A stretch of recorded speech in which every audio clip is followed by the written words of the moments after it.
proposal by the Commission, so there has been no backtracking from the original proposal for the Commission, and I'm looking forward to taking that to the final stage and hopefully have a conclusion before the new year. Do you see an appetite among the member states to go quicker? No, I have gained the needed support for the balance that are in the package.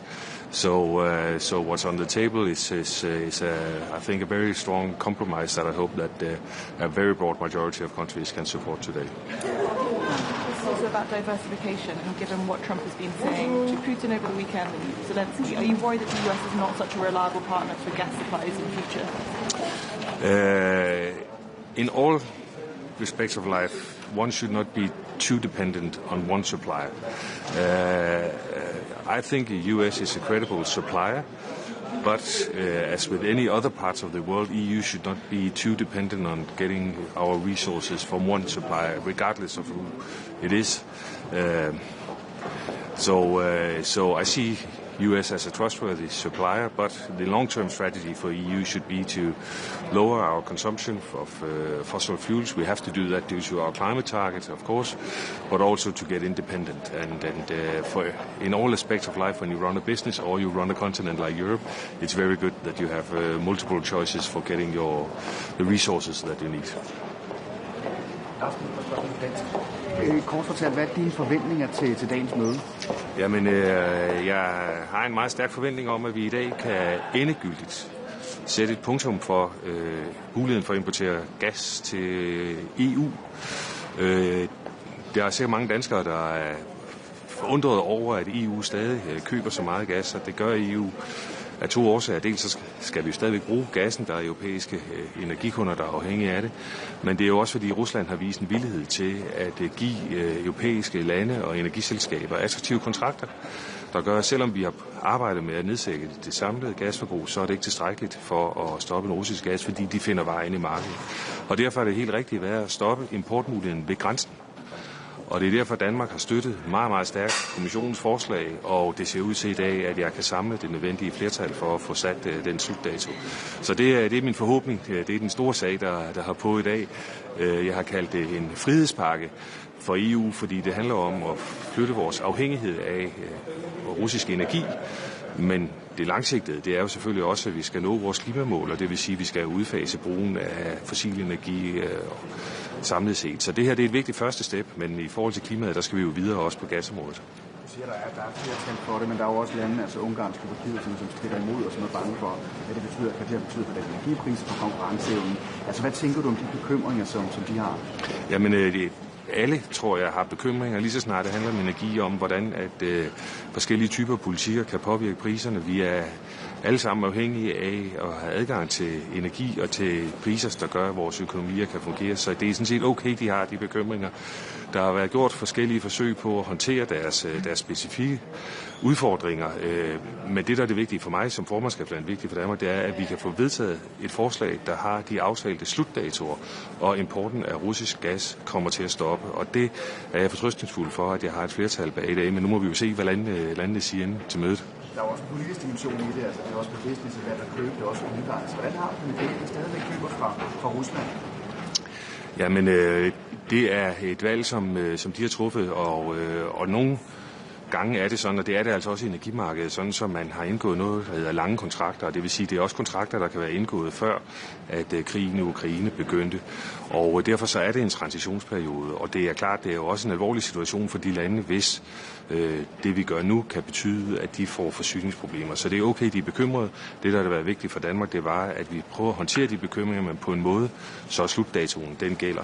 Og det er klart, set fra et dansk regeringssynspunkt, ja, der skulle man alle i Europa være stoppet langt tidligere med at importere russisk gas. Det gør vi jo ikke i Danmark, og det har vi holdt op med for mange, mange år. Altså for meget, meget lang tid siden, ikke? Hvordan kan du sige, at det er ikke også nemt for os at sige, at vi ikke skal importere russisk energi, når vi ikke selv gør det? Vi er en del af Europa, og det er sådan, at hvis Europa ikke fungerer, og hvis det ikke fungerer for vores nabolande, så fungerer det jo heller ikke for Danmark. Så nej, det synes jeg ikke, at det er bare nemt at sige.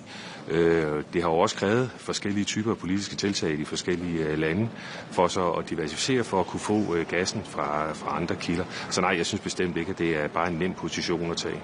interessant for i forhold til det, at der kan være lange kontrakter. Man vil jo også se, at Ungarn blandt andet har fået nye energikontrakter efter krigen brød ud. At det er jo lidt tilfreds i dag med nu, det er selvfølgelig at der er flertal for det, at nu det står for deres, altså at de kan gøre det på altså efter udgang af Tyskland. Jamen, du spørger som om, at det her det går ud på at straffe Ungarn, og det er overhovedet ikke tilhænger af, at vi har det perspektiv på hinanden i Europa. Det her det går ud på at stoppe importen af russisk gas, og det har været vores absolutte mål for det danske formandskab, højt prioritet, at de datoer, der så er sat for, hvornår de korte eller lange kontrakter skal være sluttet, som var i kommissionens forslag, vi kunne bære det hele vejen igennem til en konklusion. Og det ser ud til, at det kan blive virkelighed i dag, selvfølgelig med forbehold for, jeg skal jo lige høre, hvad landene siger i dag, og det er jeg rigtig, rigtig glad for. Og det er ikke et tiltag, der går ud på at straffe europæiske lande. Det er et tiltag, der går ud på at bringe Europa væk fra at finansiere Ruslands krig, ud af gasimporten, og så selvfølgelig på den lange bane føre en energi- og klimapolitik i EU, der gør, at vi slet ikke har det gasbehov, som der er i dag i Europa. Jeg har også hørt statsminister Mette Frederiksen stå på talerstolen i Folketinget og sagde, at nu hun ikke bande, hun var lige ved at bande over, at der stadigvæk var lande i Europa, der købte energi. Så der er jo også, altså har der ikke været en frustration over det, at det stadigvæk er sådan, når man køber energi fra Rusland? Jamen, der er ingen tvivl om, at fra den danske regerings side, så havde vi gerne set, at det her forslag var kommet på bordet tidligere, og det kunne blive konkluderet før. Det har det så ikke været. Nu har vi arbejdet med det under dansk formandskab, og det ser ud til, at jeg i dag kan konkludere, at der er sat en endegyldig slutdato for importen af russisk gas. Så jeg havde gerne set, at det var sket langt før, men det skal ikke tage glæden væk fra. Det ser ud til, at vi har en god chance for at få det til at lykkes i dag. Godt.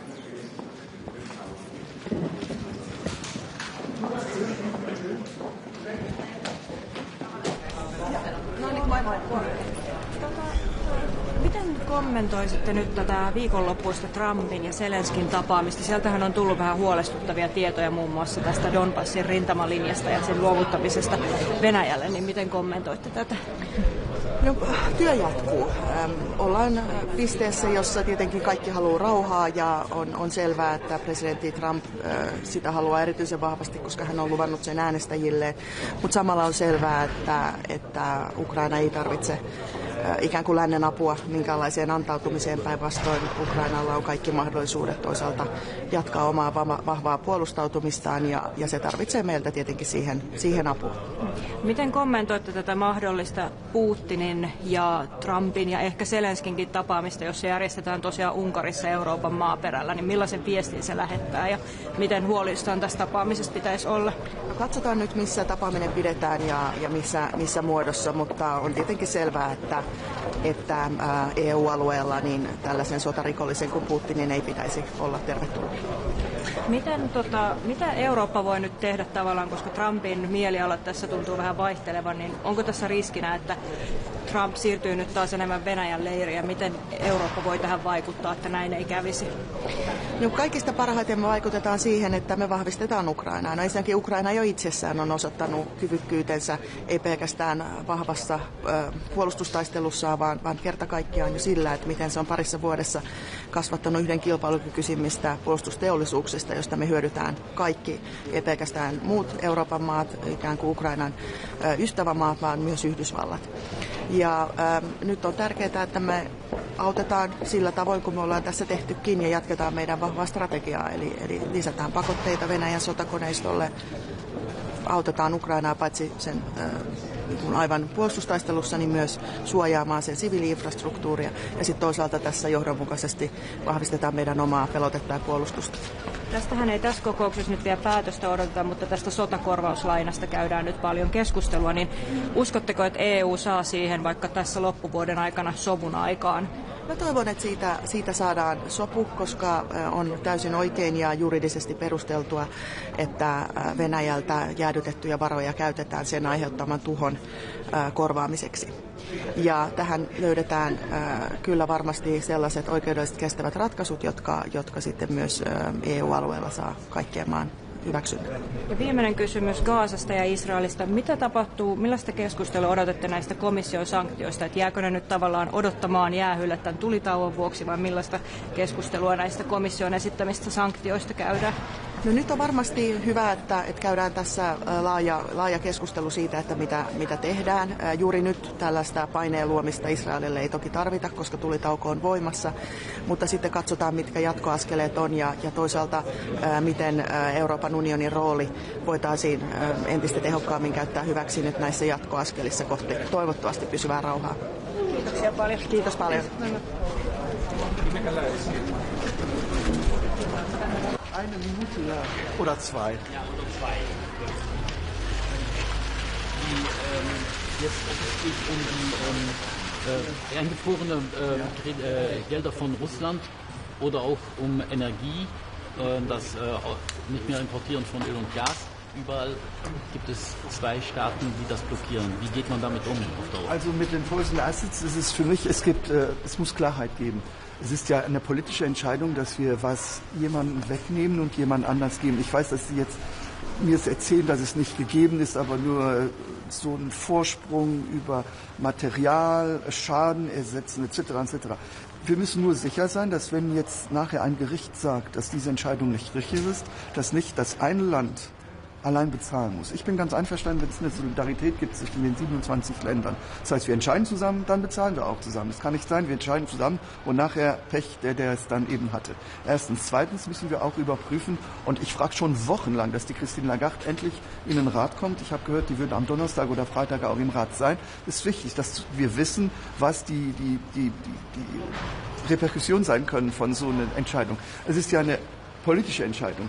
Was kann das für ein Message sein für einen asiatischen, arabischen, amerikanischen oder nicht-europäischen Investor, wenn man in Europa entscheiden kann, ohne ein Gerichtsurteil zu haben? Und deswegen, ich will auch nicht das Euro ins Schleudern bringen. Deswegen ist schon wichtig, dass die Frau Lagarde auch kommt.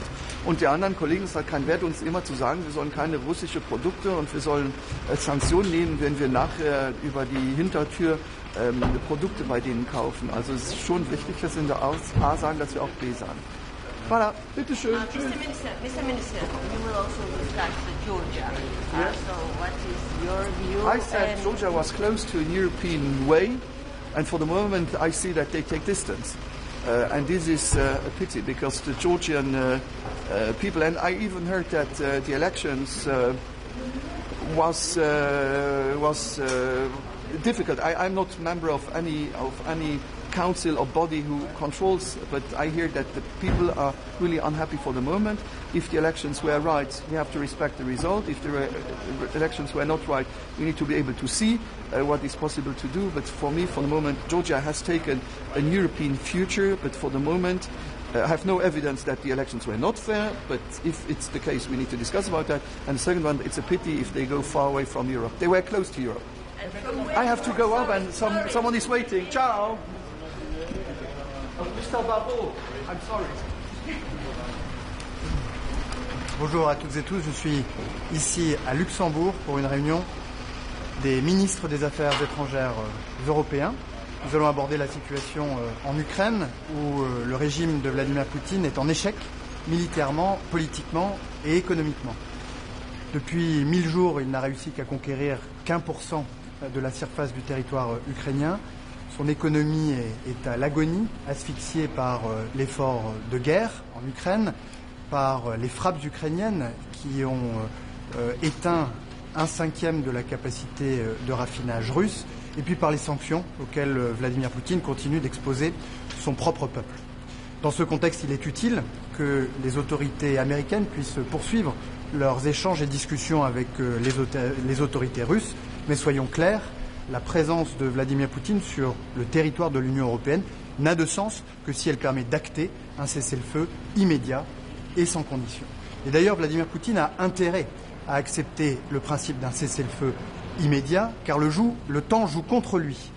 En effet, nous allons, dans les prochaines semaines, donner à l'Ukraine les moyens de se défendre pendant au moins 3 ans, grâce à un prêt que la Commission européenne va consentir à l'Ukraine et qui sera remboursé le moment venu grâce aux réparations que la Russie versera à l'Ukraine. Un prêt qui permettra à l'Ukraine de se doter d'armes pour se défendre et notamment, bien évidemment, d'armes européennes. Et puis en parallèle, nous allons poursuivre notre politique de pression sur le régime de Vladimir Poutine avec un 19e paquet de sanctions qui sera adopté dans les prochains jours, je l'espère, qui vise notamment les infrastructures énergétiques russes et les principaux acteurs du raffinage, je pense en particulier à Rosneft ou à Gazpromneft. Et puis je proposerai aujourd'hui que nous puissions engager le travail sur un 20e paquet de sanctions qui ciblera quant à lui les acteurs, les États qui continuent directement ou indirectement à soutenir l'effort de guerre russe.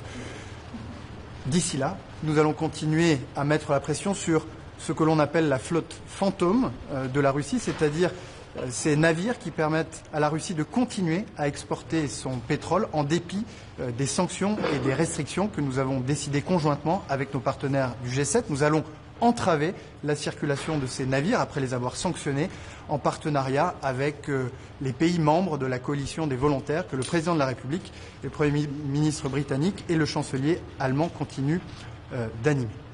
Nous aborderons aujourd'hui également la question de Gaza et du Proche-Orient, un mois, jour pour jour, après la réunion à New York, présidée par la France et l'Arabie saoudite, qui a ouvert la voie au plan de paix présenté par les États-Unis le 29 septembre dernier, plan de paix auquel la France entend bien prendre toute sa part.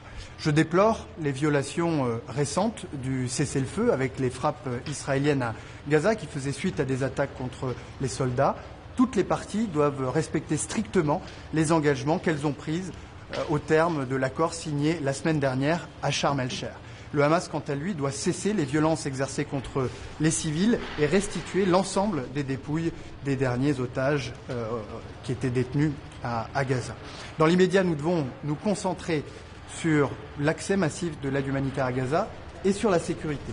Sur l'accès massif de l'aide humanitaire à Gaza, tous les points de passage doivent désormais être ouverts.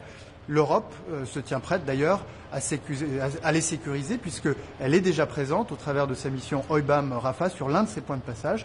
Et je proposerai que nous puissions renforcer cette mission pour qu'elle puisse prendre toute sa part non seulement à la sécurisation des passages des personnes mais aussi des biens qui doivent arriver en masse à Gaza pour soulager les souffrances des populations palestiniennes. Et puis sur la sécurité, il est essentiel que le comité d'administration prévu par le plan de prêt du président Trump puisse être installé à Gaza de manière à ce que la police palestinienne puisse se déployer. Là encore, je proposerai que la mission EUPOL COPS, qui aujourd'hui contribue en Cisjordanie à la formation des policiers palestiniens, puisse se déployer à Gaza et dans les pays environnants pour pouvoir former les policiers palestiniens, pour pouvoir soutenir les réformes que nous attendons de l'autorité palestinienne et pour pouvoir préparer le processus indispensable de désarmement du Hamas. Je veux par ailleurs me féliciter de deux avancées majeures sous l'impulsion française qui concourent à l'autonomie stratégique de l'Europe, à notre indépendance, avec d'abord l'accord trouvé sur le programme dit EDIP, de développement de l'industrie de défense européenne. C'est un programme majeur qui va permettre de concevoir, de produire et d'acheter des armes européennes en sacralisant le principe de préférence européenne auquel nous sommes très attachés. Et je veux saluer le travail des parlementaires français, Nathalie Loiseau, Raphaël Glucksmann, François-Xavier Bellamy, qui ont joué un rôle très important pour que cet accord puisse être trouvé il y a quelques jours. Et puis me féliciter également de la proposition mise sur la table par Stéphane Séjourné, vice-président de la Commission européenne il y a quelques jours, pour protéger l'industrie sidérurgique européenne contre la concurrence déloyale, avec des quotas, avec des droits de douane allant jusqu'à 50% à l'entrée de l'Union européenne, pour faire en sorte que cette industrie, qui est majeure et dont nous devons conserver la maîtrise, puisse être préservée à l'avenir. Vous le voyez, l'Europe se réveille. Elle prend en main son propre destin et grâce à ces réalisations majeures, elle s'approche de son autonomie stratégique. J'ai une question en français. Est-ce que vous pouvez faire les Européens à Gaza au-delà de payer pour la reconstruction comme on l'a déjà fait dans le passé? C'est vrai que sur la reconstruction et sur l'aide humanitaire, les Européens peuvent jouer un rôle important. La France co-organisera avec l'Égypte, avec les États-Unis et d'autres pays une conférence dans les prochaines semaines dédiée à ce sujet. L'Europe est déjà présente sur le terrain avec deux missions, je les évoquais à l'instant. L'une qui a vocation à sécuriser les points de passage, un rôle essentiel au moment où nous appelons à l'entrée massive de l'aide humanitaire à Gaza. L'autre qui a vocation à former les policiers palestiniens, elle aussi essentielle puisque pour la sécurité à Gaza, la sécurité des Gazaouis, mais aussi la sécurité d'Israël, nous comptons sur le développement et le déploiement d'une police palestinienne qui sera quant à elle soutenue par une force internationale de stabilisation à laquelle un mandat sera donné par les Nations Unies, mandat auquel nous travaillons avec nos partenaires britanniques et américains à l'heure où nous parlons à New York. Monsieur le ministre, une question pour Budapest. Vous ne pensez pas que c'est une provocation, en fait, que Orban ait invité Poutine en territoire européen? C'est inacceptable. Je vous l'ai dit, il est utile que les autorités américaines puissent échanger, poursuivre le dialogue avec les autorités russes, mais cette présence annoncée de Vladimir Poutine sur le territoire de l'Union européenne n'a de sens que si elle permet d'acter un cessez-le-feu immédiat et sans condition. Sur les capitaux gelés russes, il y a une grande majorité qui veut les utiliser pour l'Ukraine, mais malgré tout, le dossier n'est toujours pas débloqué. Qu'est-ce qu'il faut pour débloquer ce dossier? Je crois que nous avançons. La Commission européenne a mis sur la table une proposition qui tient compte d'un certain nombre des paramètres auxquels les États membres étaient particulièrement attentifs. Et je le dis, si Vladimir Poutine a intérêt aujourd'hui à un cessez-le-feu, c'est parce que le temps joue contre lui. Et lorsque nous aurons adopté ce nouveau prêt que la Commission européenne va consentir à l'Ukraine et qui va lui permettre de résister pendant au moins 3 ans, eh bien, les conditions que nous voulons voir réunies pour que ce prêt puisse aboutir, eh bien, c'est naturellement que les sommes consenties à l'Ukraine puissent lui permettre d'acquérir du matériel de défense et notamment du matériel européen. Donc je crois que nous avançons vers une solution qui va être une inflexion dans le conflit et qui va permettre à l'Ukraine de manière crédible de faire face à cette agression et se préparer à y mettre fin et à ce que nous connaissons par la suite, puisque nous y travaillons, c'est-à-dire un cessez-le-feu et un traité de paix qui sera garanti par la coalition des volontaires que la France, le Royaume-Uni et l'Allemagne continuent d'animer. Minister, on Gaza, you spoke about expanding the border mission. Are you talking about just having a new role for EU BAM Rafah, or are you talking about the EU deploying to other border crossings as well? No, I think we need to strengthen OIBAM Rafah, and I think that the EU has a capacity to play an important role for these points of entry into Gaza to secure the passage of people, but also to secure the passage of humanitarian help, which is very much needed now in Gaza. You will also discuss Georgia among amongst topics. There is Georgia. So, what is the position of your country, and what initiatives do you have? On Georgia, we'll have a discussion. We want to allow the aspiration of the Georgian people to move forward towards the European path to be respected, and this is the spirit in which we are discussing or we are addressing the Georgian authorities. Minister, there's a Financial Times story saying that Trump urged Zelensky on Friday to accept Putin's terms or be destroyed by Russia. That Trump also spoke of a special military operation using Russian rhetoric. What is your reaction to that? Again, as I was saying, Russia, or at least Vladimir Putin's regime, is in check, military, politically, and economically. In the past 1,000 days, Russia has been able to acquire only 1% of the Ukrainian territory. Its economy is degrading very rapidly under the pressure of the resources that are used by Russia to fuel its war in Ukraine, under the pressure of the Ukrainian strikes on energetic infrastructures that have already destroyed close to 1/5 of Russian refineries, and under the pressure of sanctions to which Vladimir Putin is exposing its own people. So time is playing against Russia. Do you expect decisions on Georgia today? Thank you very much.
Hello.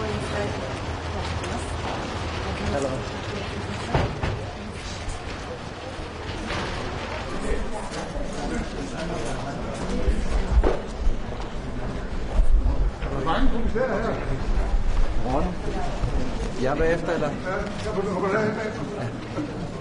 Good morning. Good morning. So today is an important day. We very much hope and expect to get the support from the Council, from the ministers, to finally turn off the tap on Russian gas. For far too long we have let Putin weaponize energy against us. For far too long we have been dependent on gas from an aggressor who is conducting an illegal war in Ukraine. Russia continues to attack energy facilities in Ukraine. We need to show a very firm stand today. And from my conversations with ministers, I'm very optimistic that we will get this agreement today. And that will not only send a very clear signal, it'll be more than that, it'll also have real effect, because it will of course mean that there will be less money going to Russia in the future. A few questions, yes. The European Parliament last week asked to hurry up the decision, or not the decision, but the stop with Russian oil import and gas 1 year earlier. Everything, is that realistic? So we want this to happen as fast as possible. We will have to do it in a gradual way. There are different types of gas, and there are of course also therefore different measures that we will take. What we have done is that we have conducted a very thorough dialogue with the countries that are most affected. And today I expect an agreement. This means that we then go into the trilogue negotiations with the Parliament. And yes, there will be, of course, discussions there on some specifics of the plan, but I am confident that the basics, which is that as soon as possible we need to get rid of this dependency, will stand. It's clear that two countries in particular have opposed not just the technical details but the principle of these plans. Do you expect that there might be some compensation available for particularly Slovakia, which is obviously pushing for money? And what would happen if these countries refuse to abide by the terms of this one's entry into force? Would you be considering infringement proceedings?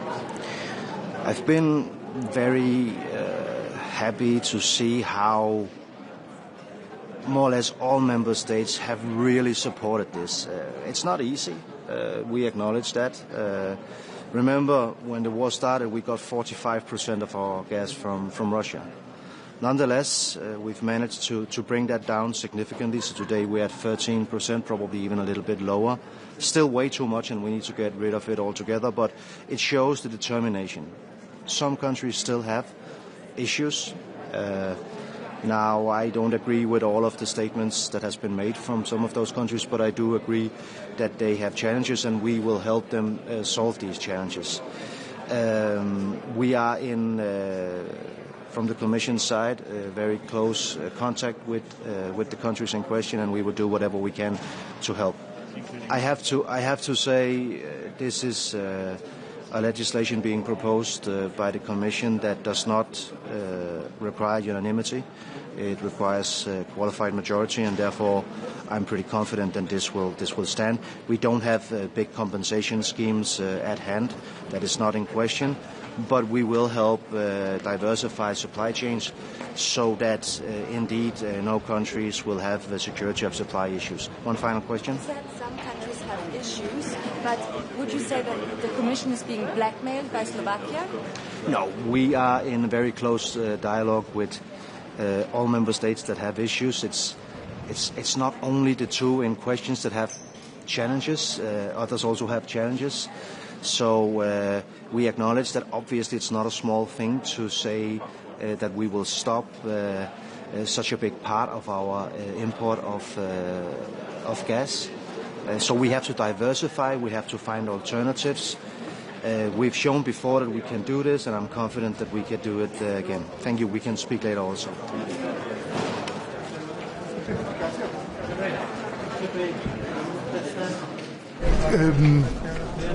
Helt banalt spørgsmål, men altså, hvad er det, I skal opnå med det, I skal prøve at få vedtaget på grund af i dag? Det er en vigtig dag i dag.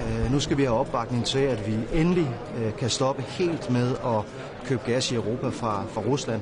Det er jo egentlig ret vanvittigt, når man tænker over det, at vi her har en fjende, som er i krig med Ukraine, som vi gør alt for at bekæmpe, og så er vi stadigvæk indirekte med til faktisk at finansiere Putins krig, fordi at der altså er lande i Europa, der stadigvæk er afhængige af russisk gas, og det skal altså stoppe nu.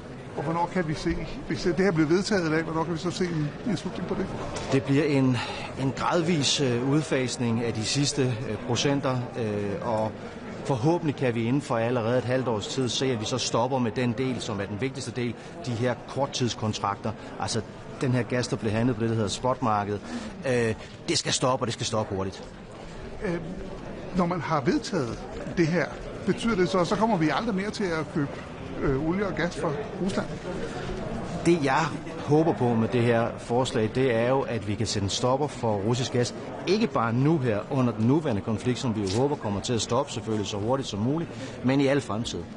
Jeg mener ikke, vi skal begå den samme fejl, som vi har gjort i fortiden, og gøre os selv afhængige af så vigtig en energikilde fra noget andet land, og der i særdeleshed ikke fra et land, som er vores fjende.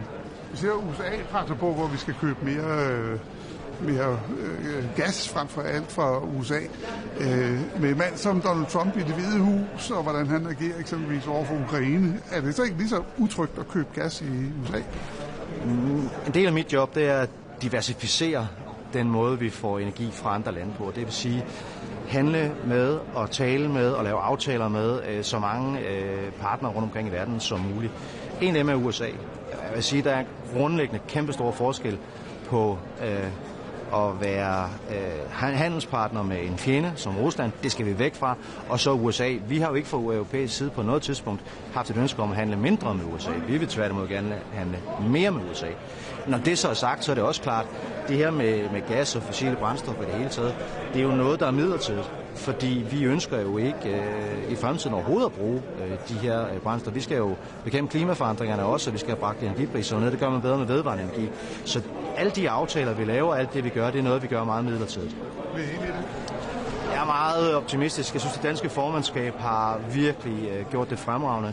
Det er ikke nogen helt nem sag, det her, fordi selvfølgelig er det nemt på overfladen at sige, vi skal fri af den her gas. Der er bare lande, der er ret afhængige af den her gas stadigvæk, så mit job derfra, hvor jeg sidder, er jo at hjælpe de lande med så at finde alternativer. Det danske formandskabs opgave, som de har løst fremragende, ja, nu må vi jo se, men som jeg i hvert fald synes, at det ser ud til, at de har løst helt fremragende, det er at finde kompromiserne mellem lande, og det er jeg altså ret optimistisk i forhold til. Tak. Godt. Så er det et spørgsmål, om UB rykker ned. Ja.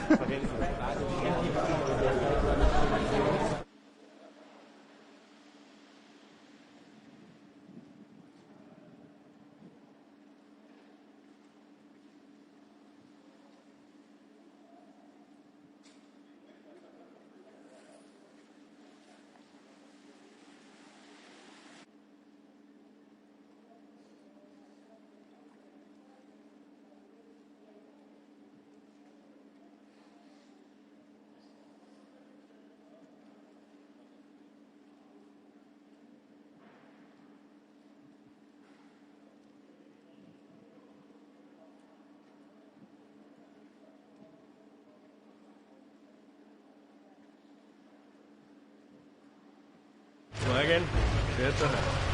Grüß Sie. Folgendes. Wieso hat Österreich dann doch die RBI-Forderung fallen gelassen, der RBI auszuhelfen, sie zu entschädigen, sie schadlos zu halten? Grundsätzlich zeigen wir hier Solidarität und es braucht auch eine klare Richtlinie. Wir müssen hier noch gemeinsam noch einmal nacharbeiten und das ist eigentlich unser Grund, warum wir hier auch Solidarität mit allen zeigen. Es braucht eine einheitliche Stimme und das ist unser Ziel, hier weiter noch nachzuarbeiten. Verstehen Sie, warum kein anderes EU-Land die Forderung von Österreich unterstützt hat? Es geht uns vor allem darum, dass wir zum einen österreichische Unternehmen auch schützen, dass wir hier auch einen dementsprechenden Rechtsrahmen haben, damit diese Unternehmen auch hier eine Klarheit haben. Und zum anderen geht es darum, es kann ja am Ende nicht dazu sein, dass wir mit der Ukraine mitfinanzieren und auf der anderen Seite die russischen Oligarchen auf der Yacht weiterfahren. Aber verstehen Sie die Abneigung prinzipiell dagegen, Vermögen von russischen Oligarchen aufzutauen, auch wenn die das nicht bekommen? Ich verstehe grundsätzlich, dass wir uns solidarisch verhalten und ich verstehe grundsätzlich, dass wir eine Einigung erzielen müssen. Dazu müssen wir noch nacharbeiten.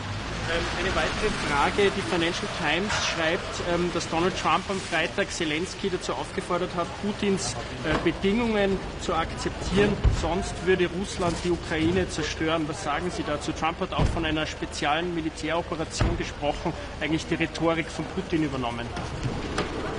Ich glaube, wir waren nicht dabei. Eines steht fest, dass die Ukraine ein souveräner Staat ist und dass wir alles tun müssen, um die Ukraine in ihrer Souveränität zu schützen und zu unterstützen. Eine weitere Frage noch zum Nahen Osten. Ist es nicht ein wenig peinlich, wenn sich die Europäer und die USA als Friedensbringer gefeiert haben und jetzt schon jetzt diese Waffenruhe brüchig wird? Es ist grundsätzlich ein großer Erfolg, dass wir hier seit einer Woche Friedensprozesse haben, dass hier de facto Waffenstillstand herrscht.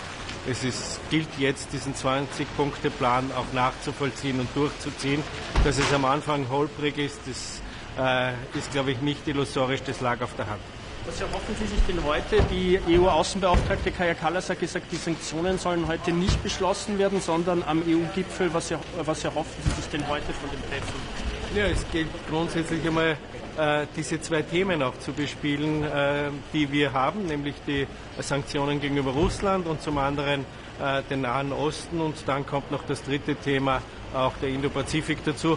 Also diese drei Themenbereiche werden heute intensiv besprochen.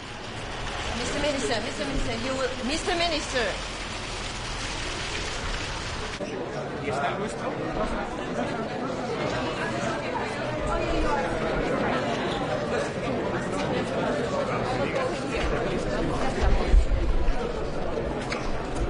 Miro la cámara. Sí. Buenos días. Quiero en primer lugar felicitar al presidente electo de Bolivia, Rodrigo Paz, por lo que con los datos que se tienen en estos momentos y que me trasladan desde Bolivia ha ganado las elecciones y desde luego España se dispone a trabajar con Rodrigo Paz y con el nuevo gobierno boliviano, muy especialmente en estos momentos en el que vamos camino de la cumbre de Madrid de la Comunidad Iberoamericana en el próximo mes de noviembre. Este es un Consejo de Asuntos Exteriores fundamental para que la voz de Europa pueda oírse en favor de la paz y del derecho internacional tanto en Ucrania como en Oriente Medio. En Palestina, los acontecimientos que hemos vivido ayer nos hacen tener que redoblar los esfuerzos por la paz, por la defensa del derecho internacional, por consolidar el alto el fuego en Gaza y por exigir que la ayuda humanitaria siga entrando sin cortapisas y con libertad en Gaza. Europa tiene mucho que aportar en cuanto a ayuda humanitaria y desde luego la ayuda humanitaria de la Agencia Española de Cooperación Internacional va a estar presente en Gaza directamente y también a través de nuestras contribuciones a un organismo tan importante como es UNRWA y otros organismos de Naciones Unidas. Tenemos que trabajar por consolidar ese alto el fuego y para eso la misión EUBAM-RAFA o la misión EUCOLPOL también son fundamentales y tienen que irse ensanchando en su mandato para conseguir participar dentro de todo lo que es la estabilización. Lo que nosotros deseamos es que el puesto de Rafah pueda abrirse. España tiene el mayor contingente dentro de esa operación EUBAM-RAFA y pueda empezar a dar una normalidad a todo lo que es la vida de los gazatíes. También Europa tiene que estar presente en la reconstrucción y por eso España va a ser parte y va a ser copresidencia de esa próxima conferencia de reconstrucción que se va a celebrar en Egipto. Y desde luego tenemos que dar una perspectiva de futuro a la solución de dos estados y por eso tenemos que trabajar para que Palestina sea miembro de pleno derecho de las Naciones Unidas lo antes posible. En el otro escenario, en Ucrania, también tenemos que rechazar hoy aquí en Luxemburgo con fuerza todas las interferencias rusas que están produciéndose en distintos estados de la Unión Europea. Nos felicitamos de que algunos de los niños secuestrados hayan podido regresar a Ucrania, pero tenemos que exigir que sean todos ellos los que vuelvan y nos enfrentamos a un nuevo invierno en el cual es necesario dar estabilidad, fiabilidad al sistema eléctrico y la Agencia Española de Cooperación ha previsto 70 nuevos generadores que en los próximos días van a salir rumbo a Ucrania para poder facilitar y proveer de energía, de electricidad, de calefacción en ese duro invierno que se prevé en este ya cuarto año de guerra en Ucrania. Tendré un encuentro con el ministro de Asuntos Exteriores ucraniano, Andrea Sivilla, donde podré trasladarle todo esto. Trataremos otros aspectos, como es la situación en Moldavia y en Georgia, tan afectada también por la guerra de agresión en Ucrania. En Moldavia nos felicitamos de los resultados que se han producido en estas elecciones democráticas. Georgia necesita también del apoyo de la Unión Europea y de la estabilidad. Y a petición de España vamos a tratar la relación entre Europa y América Latina, porque aunque estos son los aspectos que nos tienen que concentrar, desde luego la voz de España siempre se va a oír en Europa a favor de que miremos y trabajemos conjuntamente con América Latina. Sobre Gaza me gustaría preguntarle si comparte la opinión de la alta representante de que ha sido una buena primera fase de implementación del alto el fuego y si cree que ahora que hay un alto el fuego pueden salir adelante las sanciones propuestas por Bruselas contra Israel, contra los ministros especialmente. La primera fase es exitosa en tanto en cuanto hemos conseguido liberación de todos los rehenes vivos, entrega de cuerpos, algo que España exigía desde hace mucho tiempo. Se ha producido también la liberación de palestinos que están detenidos y ha podido entrar de manera incipiente una primera ayuda humanitaria. Pero lo que vimos ayer no puede volverse a repetir. Una violación del alto el fuego, bombardeos por parte de Israel de la franja de Gaza, una suspensión de la entrada de ayuda humanitaria. Lo hemos dicho desde el principio. Desde luego que lo que vivimos en Sharm el Sheikh, esta primera fase, abre un camino de esperanza, pero estamos muy lejos de lo que nosotros deseamos, que es una paz definitiva, un alto el fuego que sea permanente, una ayuda humanitaria sobre la que no haya la menor duda de que entra sin ningún obstáculo. Y el horizonte de la solución de dos estados. Y para ello la voz euroárabe tiene que seguir estando presente con fuerza y tenemos que conseguir en los próximos 12 meses que Palestina sea un Estado de pleno derecho de las Naciones Unidas. Por lo tanto, un momento de esperanza, como hemos visto ayer, es muy frágil y está muy amenazado, y el papel de Europa y el papel de España tienen que ser precisamente el de que protejan esa esperanza que se ha abierto para los palestinos y también para los israelíes y todos los pueblos de Oriente Medio de poder vivir en paz de todas las amenazas que están muy presentes en estos momentos. ¿Sobre las sanciones a Israel? Yo creo que hay que mantener en estos momentos las sanciones. No hemos conseguido todavía gran cosa con respecto a los objetivos que teníamos marcado. Está la liberación de todos los rehenes. Está también la entrada de ayuda humanitaria, pero muy incipiente, muy frágil y, como hemos visto, con una rapidez en el suspenderlo que no podemos permitirnos. Por lo tanto, estamos muy lejos de poder retirar esas sanciones. Sobre las misiones civiles europeas en Rafah, la policial la fronteriza, ¿habla usted de un mandato ampliado quizá para estas misiones? ¿A qué se están refiriendo? Yo creo que es evidente que Gaza necesita una estabilización, que tenemos que pensar en un mecanismo que impida este intercambio, bombardeos de Israel en Gaza, disparos de Hamas. Esto tiene que terminar. No puede haber este choque permanente que fragilice el alto el fuego, que lleve a que se pueda colapsar la entrada de ayuda humanitaria y, sobre todo, que impida un futuro de normalidad para los palestinos gazatíes en Gaza.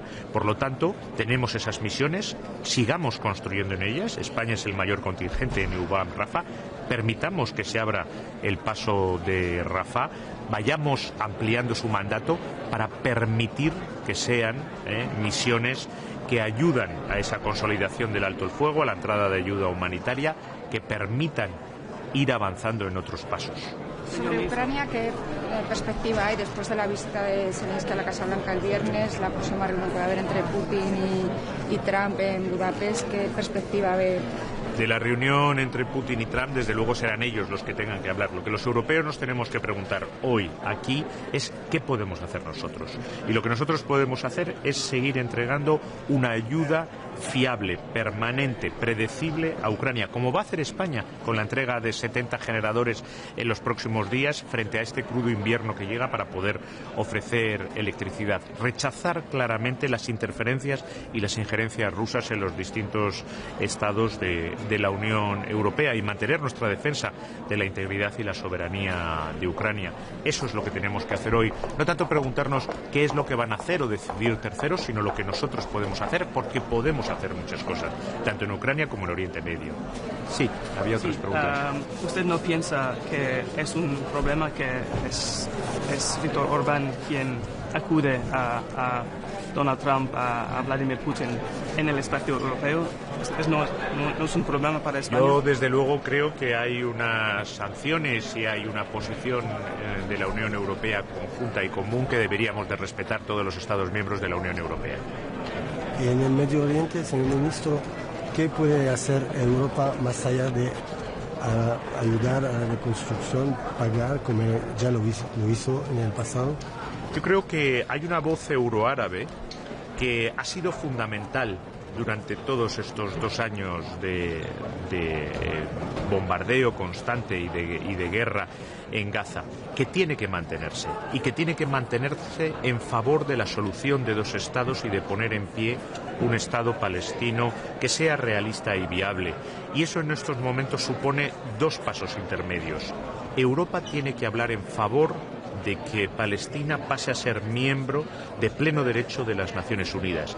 Y en segundo lugar, tenemos que hacer todo lo que esté en nuestra mano para que la reconstrucción de Gaza se haga conjuntamente con la Autoridad Nacional Palestina, reforzando la Autoridad Nacional Palestina en Cisjordania, diciendo claramente a Israel que tiene que entregar los impuestos y los ingresos retenidos para la Autoridad Nacional Palestina, desbloqueando nosotros mismos, sin ninguna condicionalidad, nuestra ayuda hacia la Autoridad Nacional Palestina y al mismo tiempo ayudando a que esa reconstrucción que se haga en Gaza sea bajo una misma y única autoridad palestina, que sea un primer paso para poner en pie ese Estado palestino. Muchas gracias.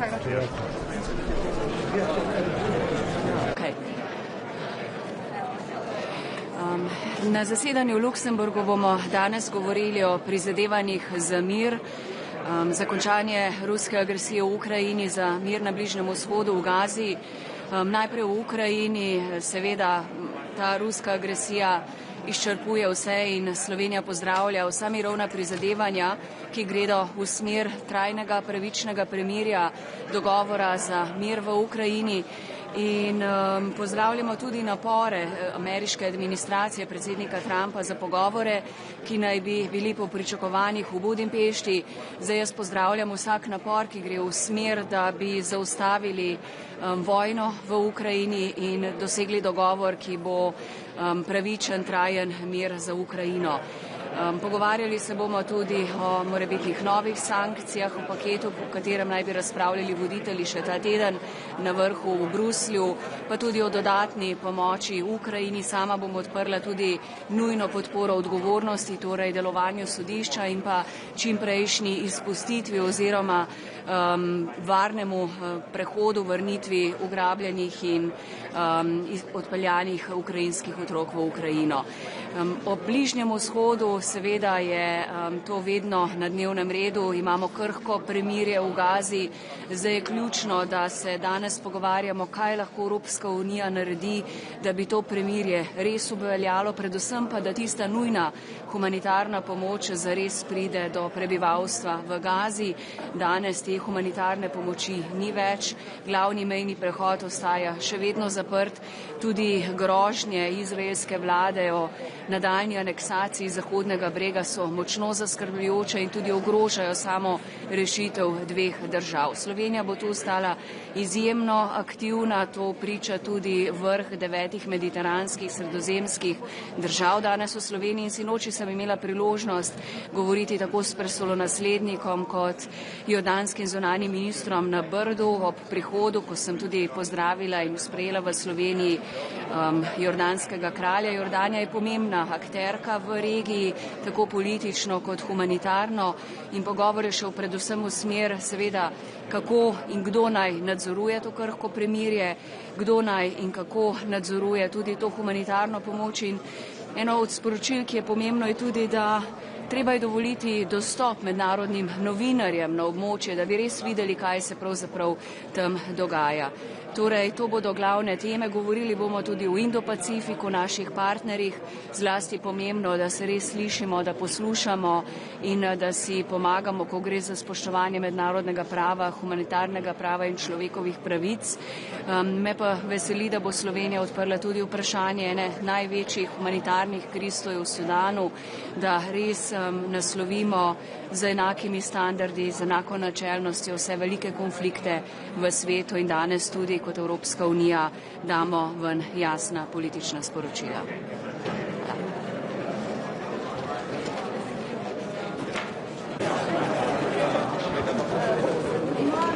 Guten Morgen, alle ausgeschlafen?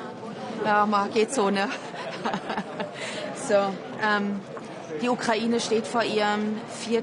Kriegswinter. Beginnend zum Oktober wurden fast 60% der ukrainischen Gasinfrastruktur und Speicher zerstört. Wir leisten als Deutschland aktive Aufbauhilfe. 390 Millionen Euro geben wir in den Ukraine Energy Support Fund. Ganz speziell liefern wir derzeit Hilfsgüter, um die zerstörte Gasinfrastruktur wieder aufzubauen. Durch die Hilfen in den letzten Jahren konnten wir sicherstellen, dass 1,2 Millionen Ukrainerinnen und Ukrainer mit Energie, stromseitig und gasseitig versorgt wurden. Heute geht es um einen wichtigen Schritt. Wir wollen einen wichtigen Schnitt machen, damit Putin seinen Krieg nicht weiter aus Energielieferungen, Rohstofflieferungen finanzieren kann. Zu Beginn des Krieges, im letzten Jahr, waren in Europa noch 19% der Gaslieferungen aus russischen Quellen. Wir sind in diesem Jahr runter auf 13 und müssen dies schnell weiter reduzieren. Deutschland bezieht kein russisches Gas mehr, Deutschland bezieht auch kein russisches Öl mehr. Wir müssen aber sicherstellen, dass wir die Bezugsquellen in ganz Europa runterfahren. Wir werden dazu heute uns austauschen mit dem ukrainischen Energieminister, mit dem Energieminister aus Moldawien. Beide Länder hängen entscheidend davon ab, dass wir Unterstützung leisten. Diese besteht darin, einerseits Geld zur Verfügung zu stellen, aber andererseits das wichtige Signal zu senden, dass auch Europa sich unabhängig macht, vollkommen unabhängig von russischen Energieimporten.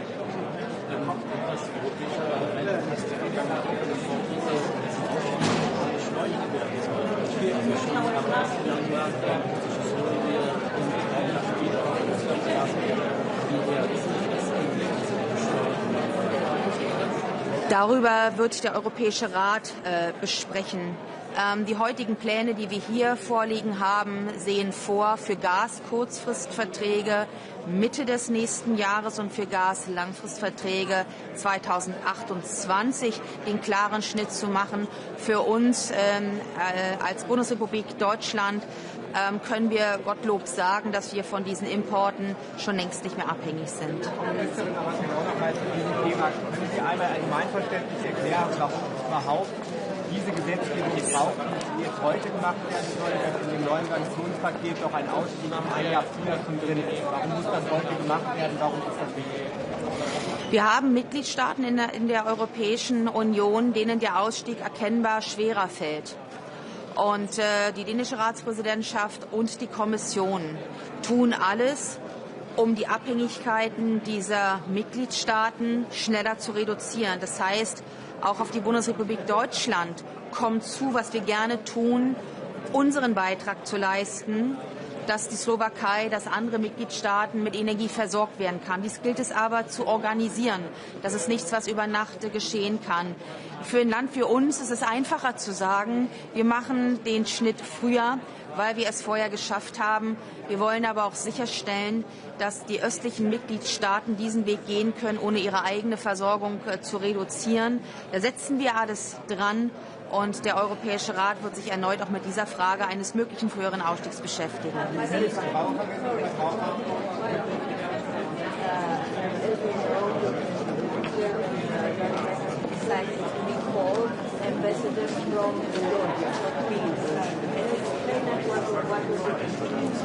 Das kann ich leider nicht erklären. Tut mir leid. Eine noch. Verbraucherinnen und Verbraucher denn darauf einstellen, dass das Gas in Deutschland angesichts der befindlichen Verknappung dann doch ein bisschen teurer wird? Nein, das müssen wir nicht. Was wir gesehen ist, dass die LNG-Märkte sehr, sehr liquide sind. Wir sehen auch übrigens für den Winter vermehrte Einspeisungen von Gas.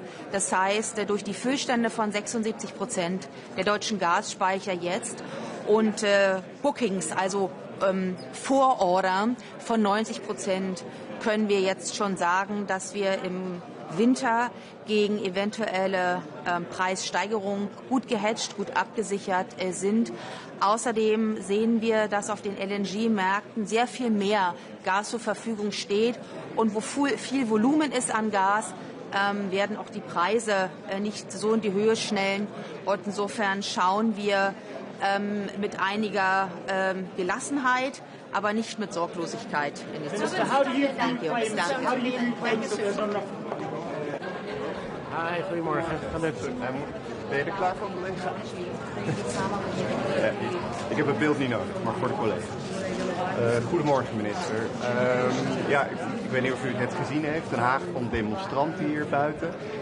Maar heel veel mensen in Nederland zien ook gruwelijke beelden van Hamas-terroristen die barbaarse toestanden plegen op hun eigen bevolking. Wordt er vandaag een stap gezet met sancties richting Hamas? Of zijn ze gekoppeld aan de sancties tegen Israël? Nou, wat ons betreft niet. We hebben altijd gepland voor strengere maatregelen tegen Hamas. Kijk, op dit moment in het vredesplan is de bedoeling dat er überhaupt geen rol meer is voor Hamas. Dat Hamas wordt ontmanteld, zowel politiek als militair. En we zien nu de afgelopen dagen waarom dat nodig is. Dit is een onbetrouwbare organisatie. Het zijn terroristen. Ze terroriseren dus ook hun eigen bevolking. Ze houden zich niet aan de wapenstilstand op sommige vlakken. Dus in die zin wegwezen ermee, zou ik zeggen. Ja, hoe heeft u gekeken naar de beelden? Ja, dit soort executiebeelden zijn verschrikkelijk. Maar het geeft precies aan waarom daar een andere bestuur moet zijn. Waarom daar weer orde moet zijn. En dat Hamas niet de partij kan zijn die orde handhaaft in Gaza. Ja, dus unanimiteit nodig voor die sancties. Hoe is het krachtenveld? Zijn er landen die zeggen van het moet wel één pakket blijven bijvoorbeeld? Nou, op dit moment is een heleboel fluïde. En dat is ook logisch, want we hebben natuurlijk een verandering gezien met het plan wat nu op tafel ligt. Iedereen hoopt dat het houdt. Dus ik denk dat een heleboel landen nu even de kat uit de boom willen kijken. Dit vredesplan een kans willen geven. En dan daarna kijken waar moeten we meer druk uitoefenen. Op Hamas evident, maar ook op Israël als dat nodig is. En zij zich niet houden aan het staakt het vuur. Maar laat de wereld dan niet onbeantwoord wat daar nu gebeurt. Iedereen ziet toch die gruwelijkheden. Moet daar niet direct een antwoord op komen? Nou, we zitten daar bovenop. Nogmaals, Hamas is een terreurorganisatie. Die moeten daar weg. En dit plan is de enige mogelijkheid om Hamas daar weg te krijgen. Daar heeft Hamas ook mee ingestemd, dus ze kunnen nu proberen terug te roeien erop. Maar dat zal geen effect hebben. De VS, maar ook Egypte, Qatar, Turkije voeren maximale druk uit op Hamas om zich te voegen naar dit plan. Daar hoort bij dat ze verdwijnen, dat ze ontwapend worden en dan gaan we dit soort vreselijke beelden niet meer zien. Maar hoe zit het dan met Israël? Dat heeft ook het staakt het vuren geschonden. Ze zeggen als reactie op Hamas. Maar ze laten ook hulpgoederen nu door. Wat vindt u daarvan? En wat Israël zegt, één is dat zij in reactie hebben gehandeld en daarbij staakt het vuren hebben doorbroken. Daar zullen we echt moeten afwachten of dat inderdaad het geval is of niet. Maar daar kan ik me van alles bij voorstellen. Zeker als je de beelden van Hamas en hoe zij opereren in de Gazastrook hebt gezien. Israël heeft daarop ook gezegd van ja, onderdeel van fase 1, staakt het vuren, was de hulpgoederen onverminderd toegang geven. Op het moment dat de situatie daar niet veilig is, we geen staakt het vuren hebben, laten we ook die hulpgoederen niet naar binnen. Nou, ik ga ervan uit dat die vandaag gewoon weer wel naar binnen gaan. Dat uiteindelijk nu het staakt het vuren, de rust weer is wedergekeerd, dat ook dit weer voortgang gaat vinden. Het zal broos blijven de komende periode. Daarom is het zo belangrijk dat we ook naar fase 2 gaan. Het ontmantelen van Hamas. En het zorgen voor veiligheidstroepen, zowel internationaal als lokaal, die daar nu de veiligheid gaan beheren. Zo kunnen we langzaam een stabielere organisatie creëren. Maar wat ik zeg, het is broos. En we zullen dit soort incidenten, vrees ik, ook de komende dagen nog wel zien. Ja, maar geen sancties dus vandaag, want iedereen wacht af. Nou, we gaan het erover hebben. Kijk, het belangrijkste is nu om die partijen tot elkaar te brengen. Dat was überhaupt altijd al het doel van sancties, was om druk op te leggen op beide partijen om naar die tafel te komen. We hebben nu een tafel, we hebben nu een plan. De maximale druk en de focus van de hele wereldgemeenschap ligt daarop. Laten we daar nu als allereerste voor gaan. Misschien overstappen naar de oorlog op ons eigen continent. Er komen berichten naar buiten dat dat gesprek tussen Zelensky en Trump niet goed is verlopen. Wat is uw indruk ervan tot nu toe? Ja, ik kan het moeilijk inschatten, want ik was zelf niet bij dat gesprek. Ik hoor toch ook wel andere geluiden. Ook van collega's die al hebben gesproken met de Oekraïense collega. Die zijn toch echt een stuk minder negatief dan de teneur van het artikel van de Financial Times. Hoe dan ook, voor ons staat het een paal boven water dat de Oekraïne zelf gaat over hoe deze oorlog eindigt. En tot die tijd zullen we Oekraïne blijven steunen. Dus dat is echt een belangrijk onderdeel van de discussie vandaag. Weet u dat net zoals na Alaska, dat was dan een top, maar dit is een telefoongesprek, dat de EU toch weer ook richting Trump moet benadrukken wat u net zegt, hè? Van dat Oekraïne zelf moet besluiten en niet Trump of een Poetin? Nou ja, dat heeft Zelensky, neem ik aan, zelf ook tegen Trump gezegd. Natuurlijk, hij gaat erover. Ja, voor ons staat het ook als een paal boven water. We zullen ook moeten blijven benadrukken dat we hebben de VS nodig om Poetin naar de onderhandelingstafel te dwingen. Wij zijn daar zelf als EU en Oekraïne nog niet toe in staat geweest, dus daar moeten we ook eerlijk in zijn. Daarvoor moeten we wel de druk blijven opbouwen, dus ik hoop echt dat we een stap kunnen gaan maken met de sancties tegen Rusland. Daar een volgende stap in maken met pakketten voor militaire steun aan Oekraïne. Dat is belangrijk, dat is wat wij kunnen doen. Daarnaast moeten we de Verenigde Staten overtuigen dat inderdaad voor Oekraïne zij hier aan de knoppen moeten kunnen zitten waar het gaat om de onderhandelingen aan die tafel. Waarbij de VS natuurlijk belangrijk is om überhaupt iedereen aan die tafel te krijgen. Die tafel staat voorlopig in Budapest. Geeft dat u een ongemakkelijk gevoel? Ja, het maakt mij in die end niet ontzettend veel uit. Ik denk het allerbelangrijkste is dat er nu een tafel komt. We kunnen allemaal bepaalde gevoelens hebben bij of Budapest daar de beste plek voor is. Die heb ik ook. Maar die maak ik even ondergeschikt aan het feit dat het mooi zou zijn als er nu eindelijk een tafel is. Wat kan Europa nu doen om te zorgen dat die gesprekken de goede richting opgaan? Nee, wij moeten, wat ik zei, de druk maximaal houden op Rusland. Dus dat gaat om sancties, maar dat gaat ook om steun blijven geven aan Oekraïne.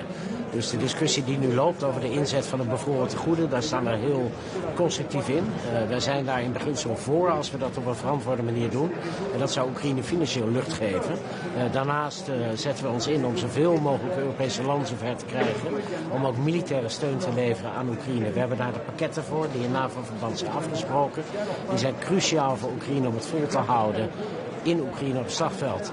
Maar ook om de Russische economie aan te blijven pakken en de Russische wapenfabrieken.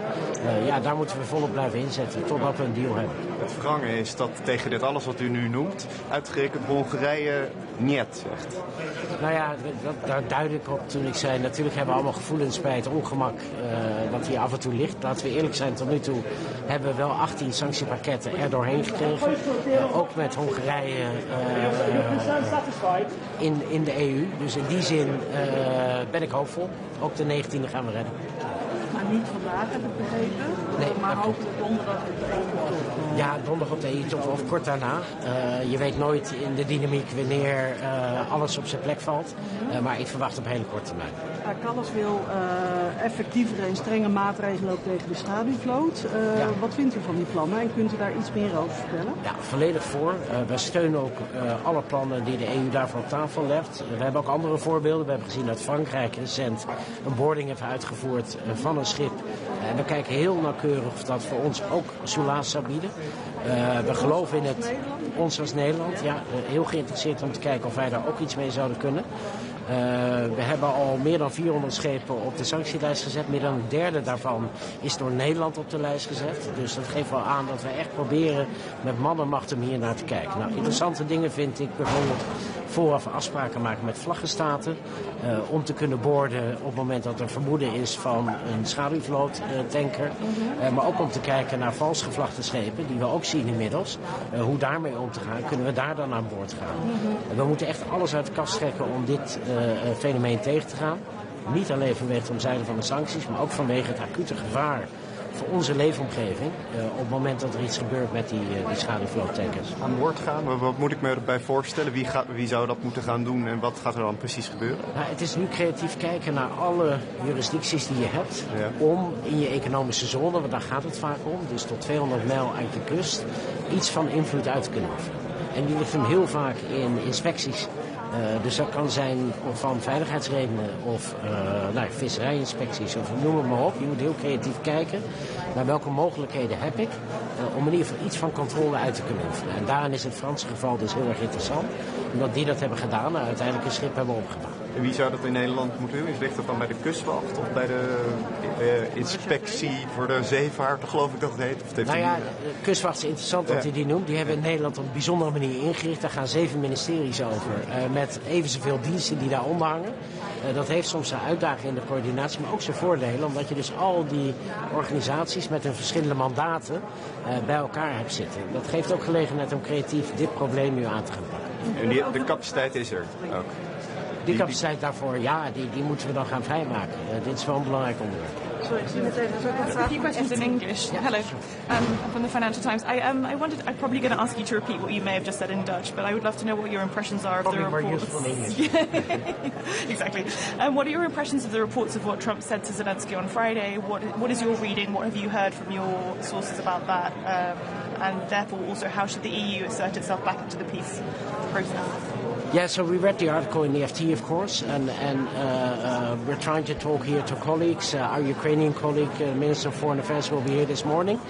So hopefully we'll be getting a bit more insight into their talks in Washington. I think the Ukrainians are less negative than you presume on the basis of the article in the FT. So I think that they are still fully convinced that President Trump wants to end this war on fair terms. And I think that is good. That is something that we as an EU should applaud. President Trump is probably the key figure in getting everyone to the negotiating table. And we should all aim for that. At that negotiating table, the EU should put the Ukraine in a strong starting position by providing military assistance, by looking into how we can use the frozen assets to give them some financial alleviation in order for them to have the best cards at the table when we get there. And how should it be done? You know, it's in Budapest. That's obviously a huge win for Orban. How can the EU make sure that it's not Orban's show and that it's an EU's? Well, to be honest, we will have certain feelings about where the meeting might be held with regards to also the position that Mr. Orban has taken in this conflict. On the other hand, I think the most important thing is that we have a negotiating table, that we get the parties around the table. Up until now, that hasn't happened, and it's very, very needed. Can I ask a question? Oh, go ahead. Excuse me. Le Monde. I have a question on Gaza, and I was wondering what are your expectations of this meeting on Gaza and what you can do now that there is a Trump plan? So I think that all of us here in the room today will applaud the Trump plan. I think it's the only credible plan we've seen in 2 years. The difficulty now will be in implementing the Trump plan, and there we will look at what the EU can do to contribute to the implementation. That can be in the field of security forces, in the field of reconstruction of Gaza. It can be in maintaining diplomatic ties with both sides in order to exert pressure. So we will try to be useful in implementing the plan. We see how difficult it is already in phase one. We've seen the skirmishes and the breaking of the ceasefires over the past few days. Fortunately now it seems to hold again. Aid is flowing in. I think that's important for the population of Gaza. But phase two is probably the most crucial, which is disarming Hamas and making sure that they no longer have a political role in Gaza. I think that's crucial for any success of the plan in the medium and long term. Any expertise in disarmament? Definitely. I think we have a long expertise in reconstruction. We have long expertise in how to do track 2 dialogues, how to build a security sector. If I look at my own country, then we have long-standing projects in helping local governance for the Palestinian authorities. That could be useful also in reconstructing Gaza and in a temporary rule that we will see there under a technocratical committee. So there's a lot of work for us to be done, and we will be ready to do so. On trade with the occupied territories, the Netherlands will be going forward. Did you get a response from the Commission clarifying whether this, goes against the common trade policies, or if it's okay to move forward at international level? No, but we think it is. So we feel we have to room on the basis of our national regulations. However, we do need to put this into formal regulations and laws. So it might take a few months for us in order to be ready for that, but we're still continuing on the preparatory path for that. We have to finish because the council will stay. Thank you. Thanks, everyone.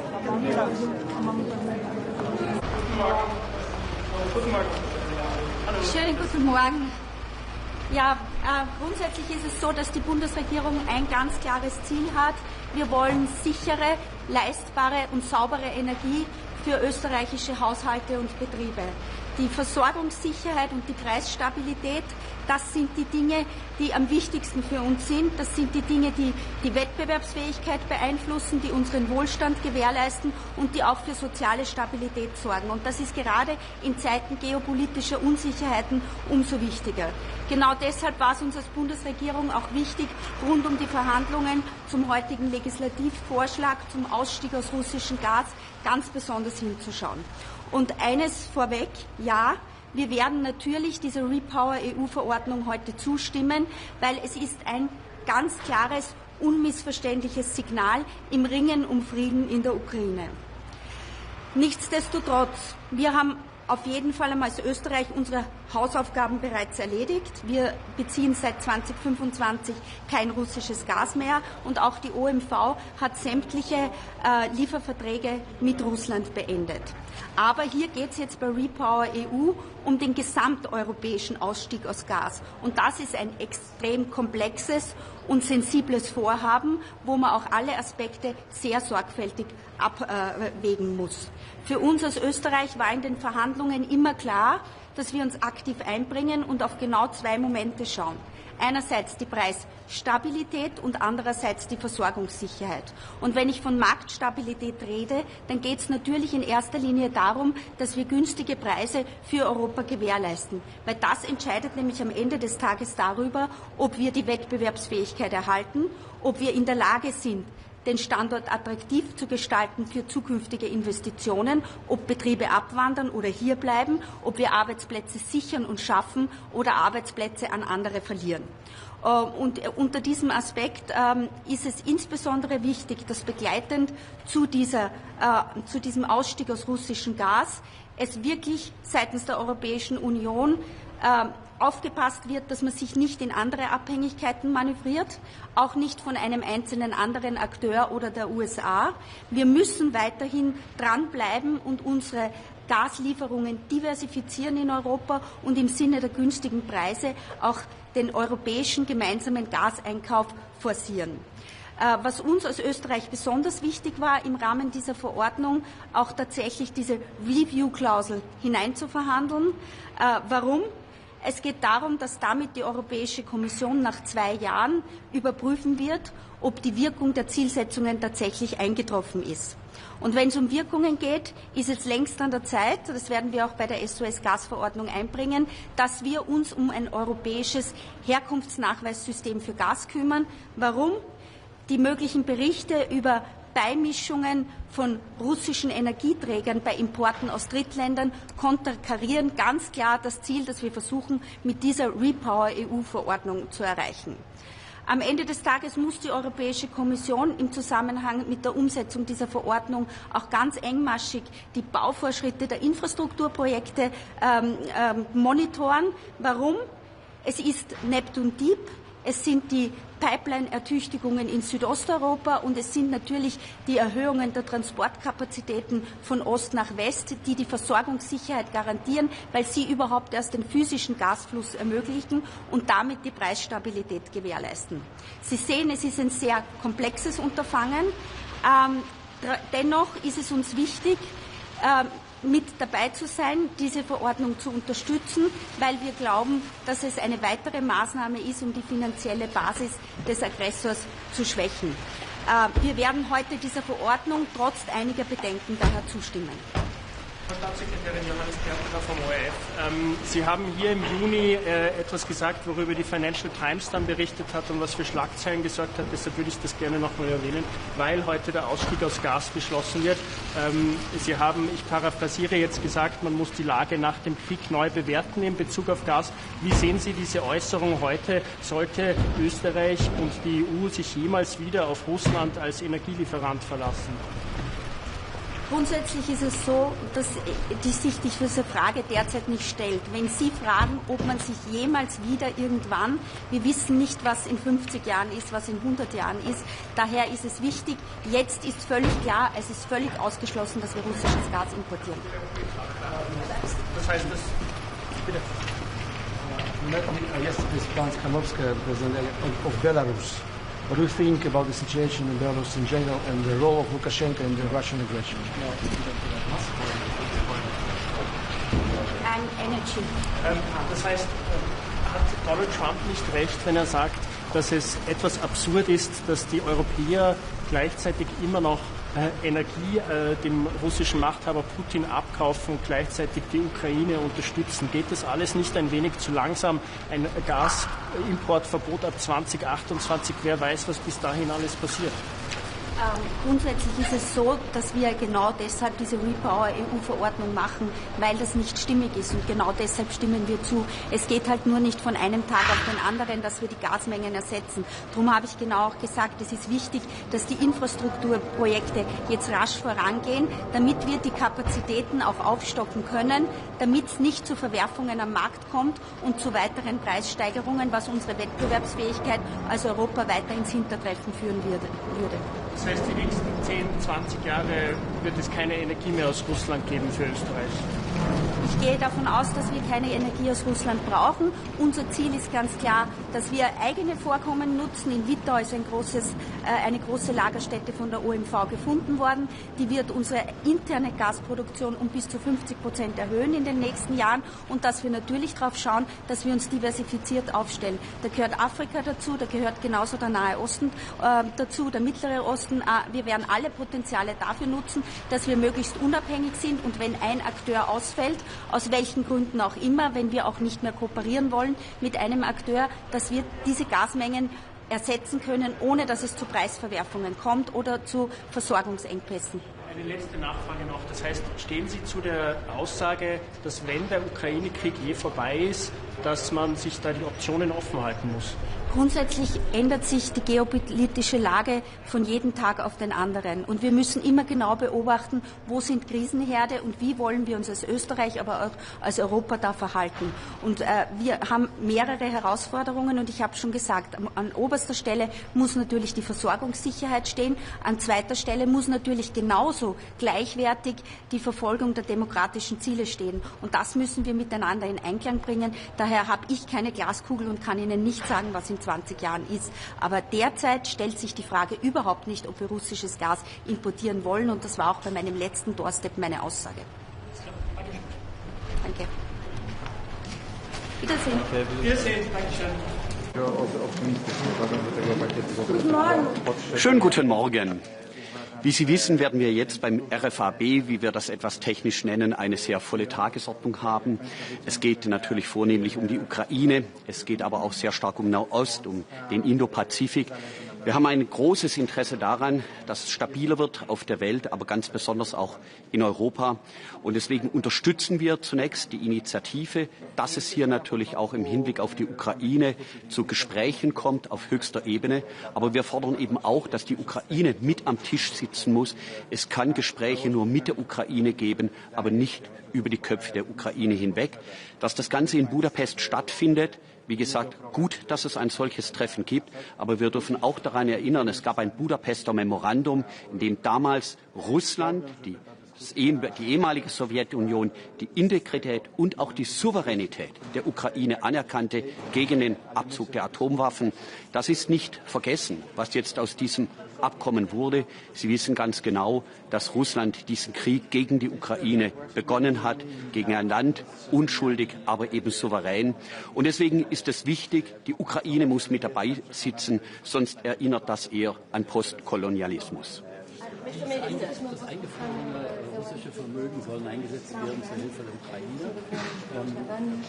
Woran scheitert es bislang? Und glauben Sie, dass eine Entscheidung in dieser Woche noch möglich ist? Möglich ist vieles, aber es geht darum, dass das Ganze rechtssicher ist, aber auch finanzpolitisch dann auch vertretbar. Das heißt, wir müssen natürlich sehr darauf achten, welche Auswirkungen hat das Ganze auch auf die Finanzmärkte. Aber der Vorschlag, den von der Leyen gemacht hatte in ihrer State of the Union-Rede, findet unsere Zustimmung. Das heißt, wir haben ein Interesse daran, dass das russische Vermögen dann via Reparationsdarlehen auch zum Einsatz kommt. Ich halte das für einen gangbaren Weg. Das ist das Ziel, dass die Ukraine sich dann auch weiter aufrüsten kann. Selbstverständlich, die Ukraine befindet sich in einem Verteidigungskrieg gegen Russland und dazu sollten die Mittel dann auch verwandt werden. Ich darf kurz zum Gazastreifen. Frankreich setzt sich dafür ein, dass die EU-Mission, Grenzschutzmission Rafah ausgeweitet wird. Können Sie sagen, wie Deutschland dazu steht und wie viele deutsche Kräfte sich derzeit denn an diesem Einsatz beteiligen, der möglichst schnell erfolgen soll? Gut, grundsätzlich sind wir offen für solche Vorschläge. Wichtig ist jetzt zunächst einmal in der Region, dass es uns gelingt, diesen Waffenstillstand auch zu sichern. Und die Hamas ist alles andere als entwaffnet. Man muss nur an die Bilder denken, die hier bis in die Wohnzimmer Deutschlands hineinreichten, als Palästinenser exekutiert wurden auf offener Straße. Also kann es mit der Entwaffnung der Hamas offensichtlich nicht so weit her sein.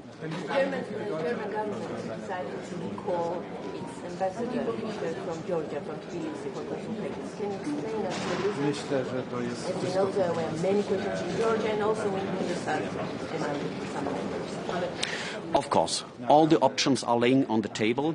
The development of Georgia concerning the European approach is in the last time really disappointing.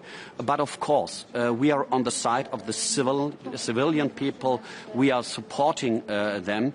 But the government and the behavior of the government cannot be accepted. So all the options, I say really all the options are laying on the table.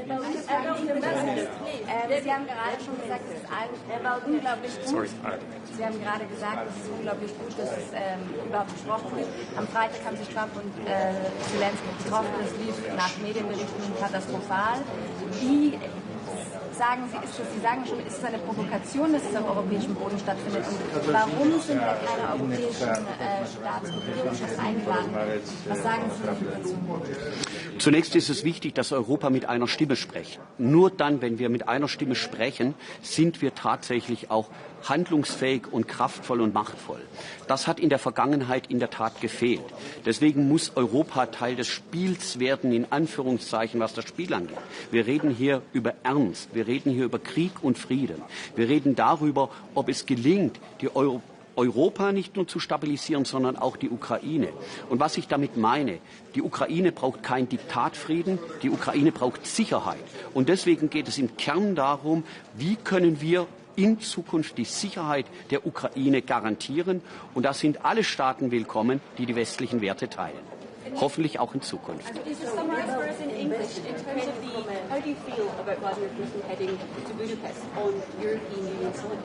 Sorry, I did not. English about how you feel about Vladimir Putin, an indicted, a suspected war criminal, heading to EU soil for a meeting in Budapest. I mean, Hungary doesn't represent your point of view. Of course, Hungary will not share my point. That's obviously right. It is not the only one. But on the other hand, I can only repeat what I said before. It is absolutely necessary that we talk now how this war can be stopped. But it can only be done with Ukraine and not without Ukraine. Ukraine has to sit at the table. Otherwise, it cannot be accepted that it will be a fair deal, a fair agreement. And this can only guarantee it when the interests of Ukraine are represented, and it can only be done with Ukraine itself. Ukraine only can speak for itself. Ich würde gerne nochmal auf meinen Kollegen und seine Frage eingehen. Gerne. Und zwar, wie soll man jetzt damit umgehen, dass da geblockt wird, also Blockages Issues sind? Und zweitens, der Kanzler hat sich ja sehr stark positioniert in Kopenhagen, hat gesagt, das geht sehr schnell durch. Sehen Sie diese Woche bei Frozen Assets einen Durchbruch? Noch einmal, ich kann noch wiederholen, was ich vorhin gesagt hatte. Ich sehe das als möglich, aber es müssen eben auch die rechtlichen Kriterien geklärt sein, genauso wie die finanzpolitischen Auswirkungen. Das hat aber auch der Kanzler stets so betont. Das ist wichtig, gerade auch im Hinblick natürlich auch auf andere Staaten. Sie wissen, Euroclear sitzt in Brüssel. Es muss dann auch durch entsprechenden Garantien abgefedert werden, dass da kein Risiko entsteht, auch für andere Staaten. Das alles muss gewährleistet sein, wird gewährleistet sein. Und dann sehe ich auch die Möglichkeit gegeben, dass wir hier zu einem Durchbruch kommen. Und die russischen Assets, wir reden immerhin über die Summe von 140 Milliarden Euro, dann auch herangezogen werden können, dass die Ukraine Waffen kaufen kann, vornehmlich auch in Europa, und sich damit besser verteidigen kann, auch in der Zukunft. Herzlichen Dank Ihnen. Vielen Dank.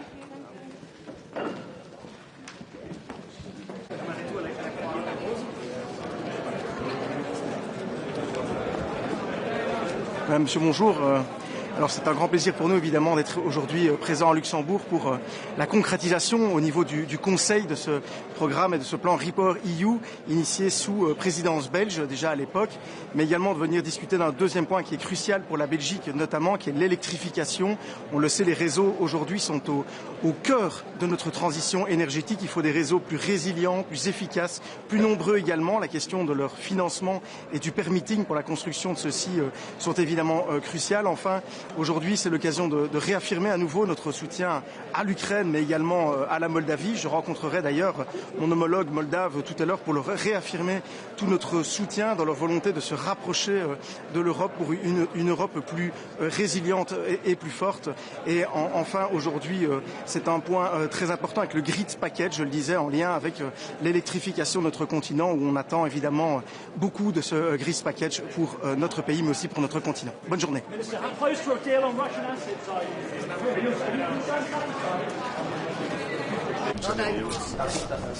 Kan man stå på krydset? Nej, spørger du? Ja. Hvis vi lige starter med Ukraine, Financial Times har en historie om, at mødet med Donald Trump og mellem Trump og Zelensky ikke gik super godt, og at at Trump skulle have, der kom ikke nogen Patriot-missiler, han skulle have foreslået, at man skulle afgive hele Donbass og andet. Hvor står vi henne nu? Jeg har godt læst den artikel. Nu er jeg ikke selv med til møde, men jeg havde en lang samtale med den ukrainske udenrigsminister i går, og har måske lidt nuancer på det der. Jeg tror, vi står, hvor vi har stået hele tiden. At det er i høj grad op til Europa at handle i forhold til Ukraine. Og jeg synes, det mest afgørende overhovedet, det er, at vi nu får fremskridt i hele den her diskussion om, hvordan vi bringer de immobiliserede aktiver i spil. Der ligger jo det her forslag om at bruge det som sikkerhedsstillelse for fremtidige krigsskadeerstatning og dermed give Ukraine noget økonomi. Det er vejen frem. Det kommer vi til at vende i dag. Vi kommer ikke til at konkludere det i dag. Jeg håber, at det europæiske råd, der skal finde sted senere i ugen, bringer den her sag meget fremad, fordi det er det helt afgørende. Ukraine er langt hen ad vejen i stand til at forsvare sig selv og i øvrigt også udvikle de militære kapabiliteter, der skal til, hvis ellers de har økonomi til det. Så jeg tror, at det er helt afgørende for et gennembrud her. Vi har en udfordring omkring byrdefordeling i Europa. Danmark gør meget. Det er der en kreds af lande, der gør. Der er en kreds af lande, der gør mindre. Det bliver vi ved med at tale ind i. Det kommer også til at gøre her i dag. Appellere til, at flere lande gør noget mere. Men jeg tror, at der, hvor vi for alvor kan gøre en forskel, det er ved at bringe de her betydelige ressourcer i spil på en måde, så Ukraine får en langsigtet økonomi og mulighed for at bygge deres eget forsvar, som jo også er en angrebsmulighed op. Men er det ikke lidt et paradoks af en situation, hvor det virker som om, at det er europæerne, der står med hele ansvaret for at hjælpe Ukraine, men det er Donald Trump og Putin, der forhandler nærmest uden Ukraine og uden europæerne om fred? Altså, som jeg forstår den amerikanske præsident, så har han nu i virkeligheden gentaget den position, han også havde for et halvt år siden, om at det, der er brug for, det er en våbenhvile på kontaktlinjen. Det har Ukraine jo bakket op om. Det er jo mange måneder siden. Det har vi også støttet fra europæisk side. Den eneste, der sådan set sætter spørgsmålstegn ved det er Putin. Og derfor er det selvfølgelig også helt vigtigt, at det ikke er ham, der kommer til at svinge dirigentstokken. Jeg vil gerne sige her, at vi støtter den amerikanske præsidents tanke om, at vi nu får en våbenhvile på kontaktlinjen. Men det skal være på kontaktlinjen. Og det er jo ikke Ruslands position. Som jeg har forstået det, så er Rusland et eller andet sted tilhænger af en våbenhvile, hvis man bare lige på forhånd indkalkulerer, at de skal vinde nogle territorier, som de altså nu har brugt næsten 4 år på at vinde, uden at det lykkes for dem. Og det kan hverken vi eller Ukraine selvfølgelig give ind overfor. Hvor ligger vi, udover de her indefrosne midler, hvor ligger vi så i forhold til at øge presset på Rusland i forhold til at få stoppet den her krig? Vi arbejder jo benhårdt på en 19. sanktionspakke, som jo forhåbentlig er lige rundt hjørnet, med et yderligere pres på Rusland, og ikke mindst jo altså yderligere sanktionering af store dele af den russiske skyggeflåde, som jo også har effekt og sætter sig i den russiske økonomi. Vi måtte jo også forstå på Donald Trump, at han har haft en dialog med Indien, der hvis ellers det står til troende, fører til, at Indien vil gradvist aftage mindre russisk olie, hvilket jo også vil være positivt. Og det er jo der er sådan lidt mixede signaler, fordi det der pres fra Trumps side på de lande ude i verden, som understøtter den russiske krigsøkonomi, er jo vigtigt.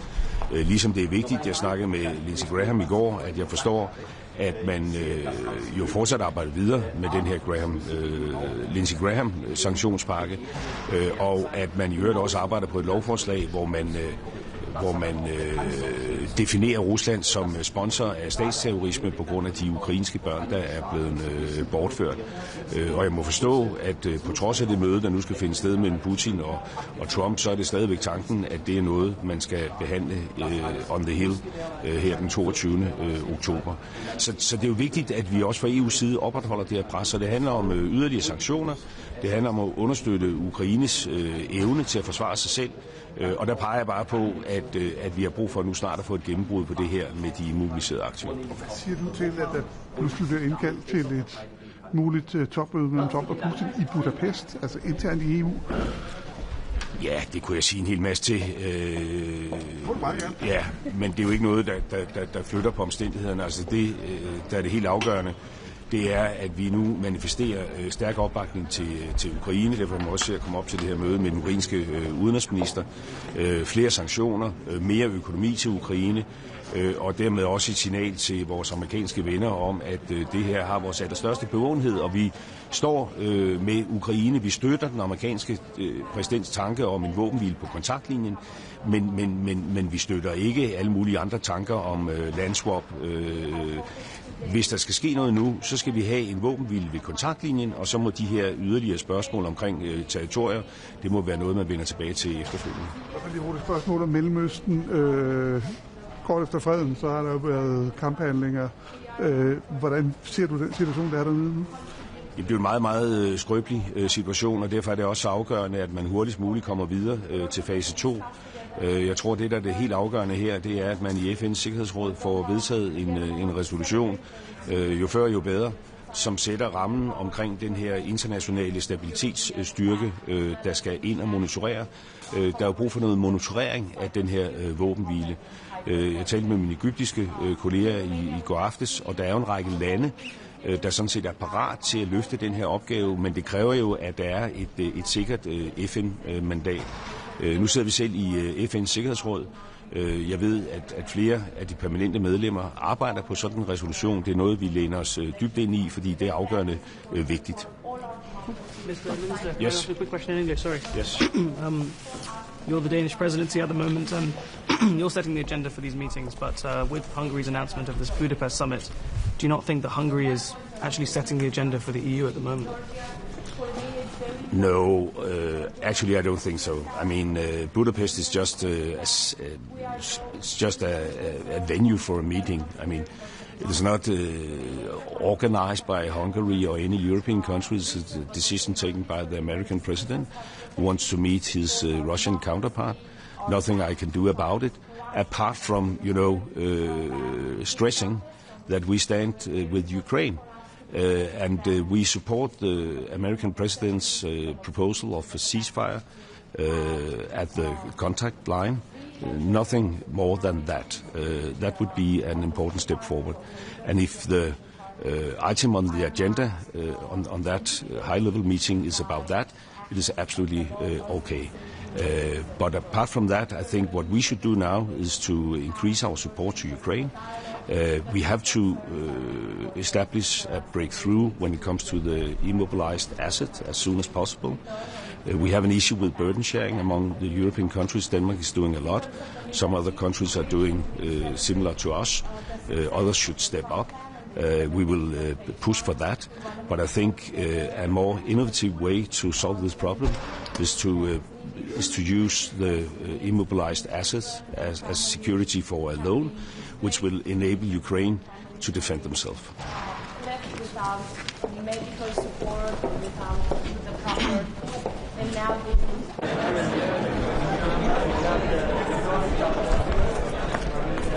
Bonjour à tous et à tous. Je suis de retour au Conseil énergie avec grand plaisir. J'y étais il y a un peu moins d'un an et je suis très heureux de voir les progrès qui ont été... On l'a refait ?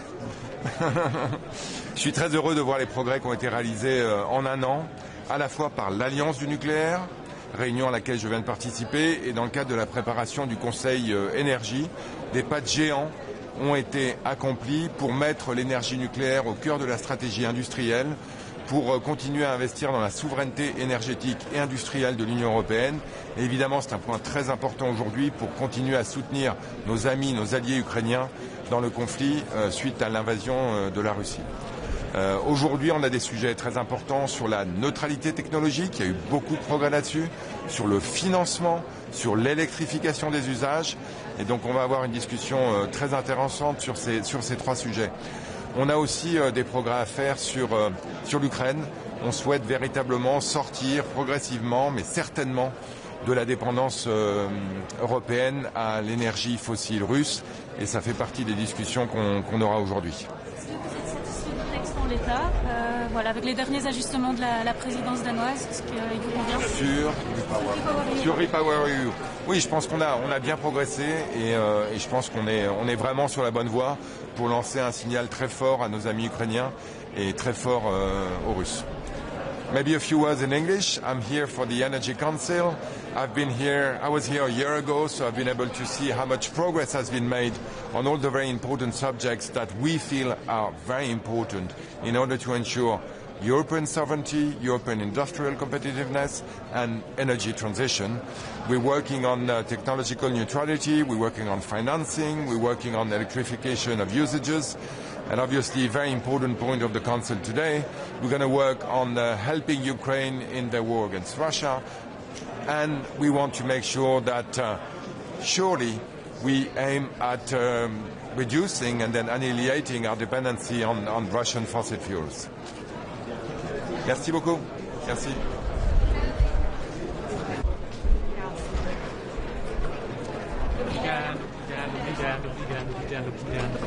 Ne, dobrý, já si to budu takhle. Tak. Nahodíte otázku? Mám nahodit, dobře. Klidně, tak, pane ministře, tento týden paní šéfka unijní diplomacie říkala, že očekává schválení 19. balíku sankcí, tak máme tam ten náš český návrh známý, tak v jaké je to fázi, jak to vypadá? Máme podporu pro náš návrh? Tak v tuhle chvíli to vypadá, že ten sankční balík musí ještě projít skrze Evropskou radu, nebo že Evropská rada, věřím, by mohla být to místo, kde se věci odblokují. Takže by to mohlo být tento týden, ale já u sankcí říkám, že dokud není hotovo, tak to prostě neplatí. Samozřejmě jsem velice rád, že v tom 19. sankčním balíku je i ten návrh, se kterým jsem původně přišel já, se kterým přišla Česká republika, tedy omezení pohybu ruských diplomatů v rámci Schengenu, tak abychom nastolili plnou reciprocitu ve Vídeňské úmluvě v akreditaci diplomatů a má to samozřejmě i nezbytný bezpečnostní rozměr. Proč není možné schválit 19. balíček už dnes.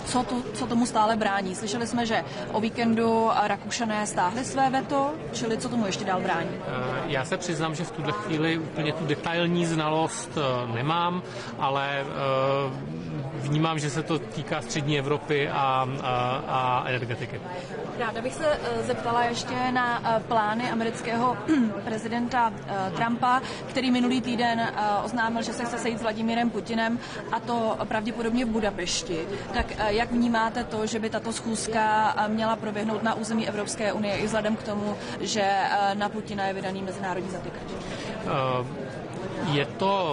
Vlastně bude to už druhé setkání mezi Putinem a Trumpem. Já myslím, že je legitimní, aby se tyto světoví státníci setkali. Záleží vždycky v jakých kulisách a o čem mají diskutovat.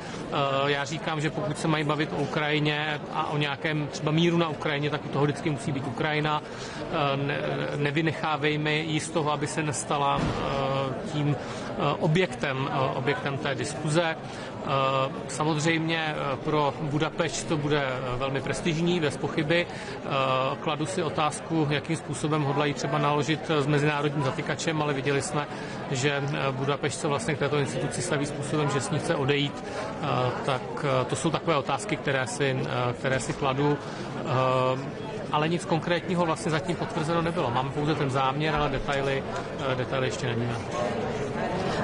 Ještě jedna otázka teda k dalšímu tématu. Na stole jsou stále navržené sankce proti Izraeli, respektive proti extremistickým izraelským ministrům, plus ten návrh na pozastavení částečné asociační dohody.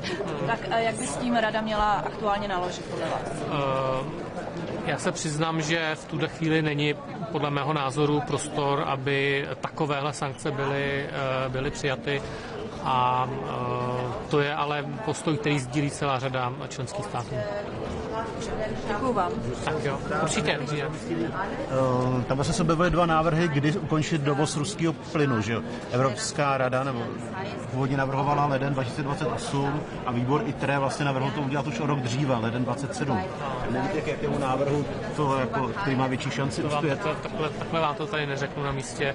Česko je na to připraveno, takže nás jakoby takovéto návrhy neomezují. My jsme si své domácí úkoly odpracovali, máme MSHV, kontrakty v Německu, plynová infrastruktura je propojená, takže my jsme připraveni a podporujeme ukončení co nejdříve. Jaký návrh nakonec projde, nedokážu odhadnout.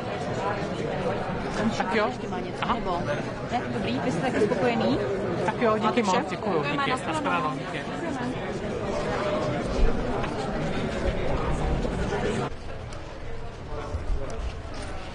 Good morning to everybody. Today is an important day, so we are to decide to stop energy imports for Russia.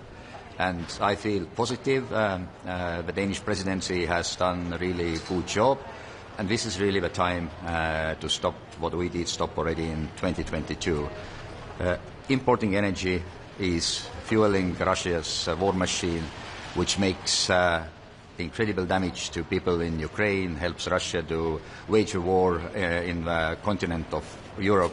And that's why I think it's really important that we came to this conclusion, and we will make this decision today to stop the energy imports from Russia once and for all. Thank you very much.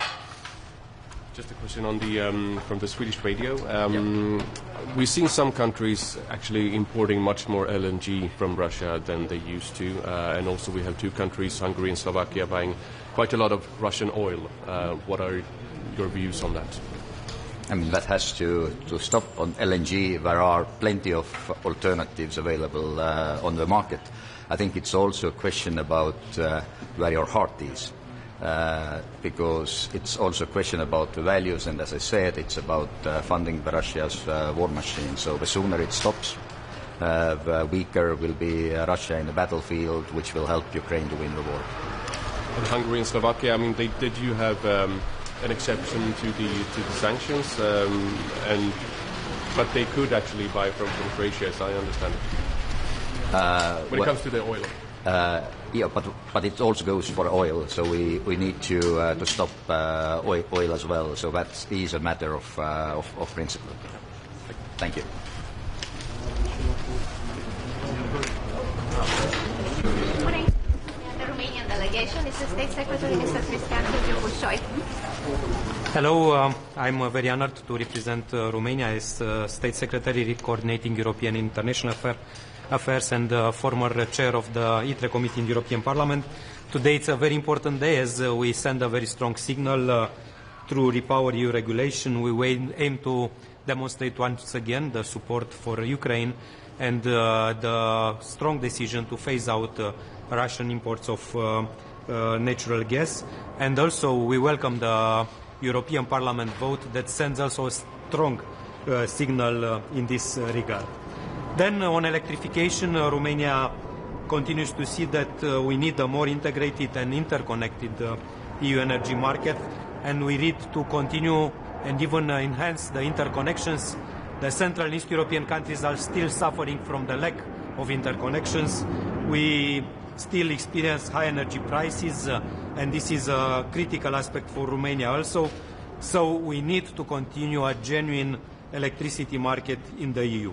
Finally, regional security, the support for Ukraine and the Republic of Moldova. You know well, Republic of Moldova is extremely important for Romania. We welcome the result of the last parliamentary elections, and clearly we need to continue to support the integration of Ukraine and Republic of Moldova with the EU energy system. Building interconnections with the Republic of Moldova is a priority for investments in Romania in the energy field, and the cooperation and the support that European institutions, European Commission, European Member States is giving to Republic of Moldova is very much welcomed. Last but not least, the need for simplification in the energy field, EU legislation simplification, as we need to make the implementation of the legislation more feasible. Here, in particular, Romania is strongly supports and advocates for the simplification of the methane emission regulation, as today the administrative burden are unnecessary, do not bring significant progress, but represents a significant cost that once again is unnecessary. So we need to include the methane regulation among the simplification legislation that European Commission is preparing. Thank you so much. Vă așteptați ca reuniunea ministerială de astăzi să propulseze tema deschiderii negocierilor cu Republica Moldova pe capitole la următorul Consiliu European? Ne așteptăm ca astăzi, ca și în multe alte momente, Consiliul să dea un sprijin clar Republicii Moldova în ceea ce privește chestiunea legată de capitol de negociere. Sigur, sunt foarte multe chestiuni tehnice pe care Comisia Europeană le urmărește. Semnalul politic este foarte clar. Suntem în contact apropiat cu ministrul Junghetu, cu echipa domniei sale. Sigur că în Republica Moldova curând va fi un nou guvern, dar e foarte probabil ca o parte dintre miniștrii performanți să rămână și în nou guvern. Echipele noastre se coordonează și în ceea ce privește acquis-ul comunitar și în ceea ce privește anumite aspecte legate de implementarea legislației europene. Sigur că experiența României de dinainte de 2007 nu este atât de relevantă, pentru că legislația în materie de energie în Uniunea Europeană astăzi este mult mai mare, mai stufoasă, mai consistentă decât era cu mult timp înainte. Astăzi avem cu adevărat o legislație puternică în domeniul energiei. Deci sper ca, în funcție și de discuțiile tehnice și de cât de pregătită este Republica Moldova, să mergem foarte accelerat în ceea ce privește integrarea și închiderea unor capitole. Mulțumesc. Sorry for the question was in Romania. Thank you so much.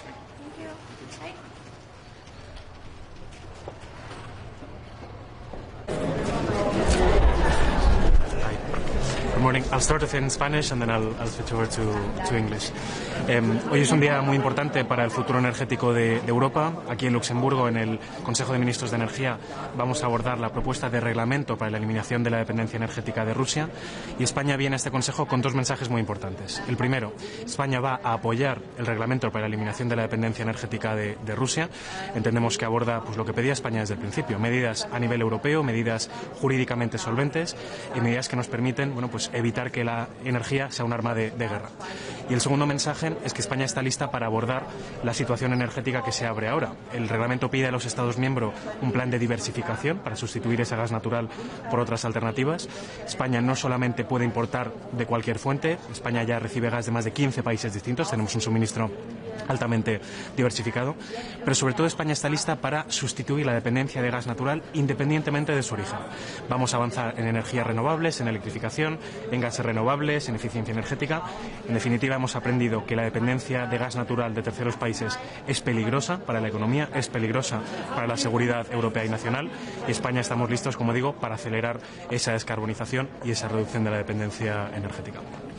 Le quería preguntar también por el tema del cambio de hora. ¿España va a reavivar este debate y qué es lo que va a proponer especialmente?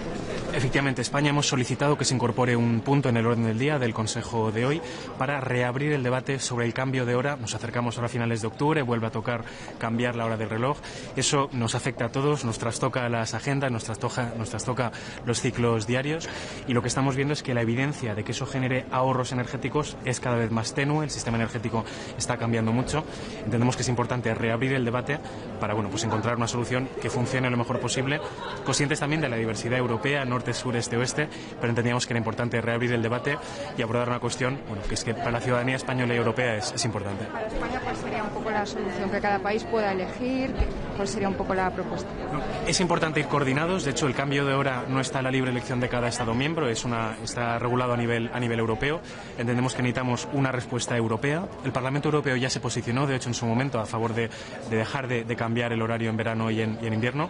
España entendemos que tenemos que retomar ese debate con el máximo consenso, para facilitar que vayamos todos a la una, ¿no? Tomemos todos la misma decisión o la decisión la más parecida posible. Para España, ¿cuál sería la elección?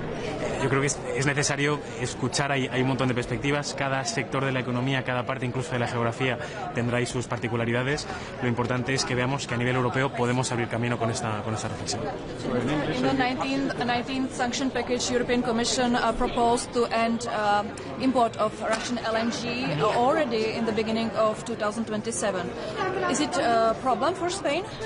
Spain very much welcomes the 19 sanctions package. For Spain, it's a very good news that we have both the repower regulation and the sanctions package. From the start, Spain understood that we need European-wide measures that are legally sound, and we understand that these two packages, the sanctions package and the repower regulation, address this issue. So we understand, and we are working with our European colleagues to make sure that both packages can be successful as soon as possible. And are you happy with the repower text as it stands? Yes, so Spain is happy to support the repower package today. We understand that it's European level, it's consistent with the sanctions package that's on the table at the same time. We understand that it's legally robust as it stands at the moment, so today Spain will be supporting indeed that repower package. And in negotiations with Parliament, would Spain be okay with accelerating the timeline which is currently the European Parliament? Well, indeed, for example, in the sanctions package, as you know, the LNG is being brought forward 1 year, and we understand with what we see from the LNG market that is viable, that would make sense. Spain's perspective is not only how do we address the lack of Russian gas and replace that with other gas. For Spain, it's very important to see how we eliminate dependence from gas wherever it may come from. We've learned that external dependence from any single country is not a good idea, so we understand there's plenty of room for advancing in renewables, electrification, renewable gases as well.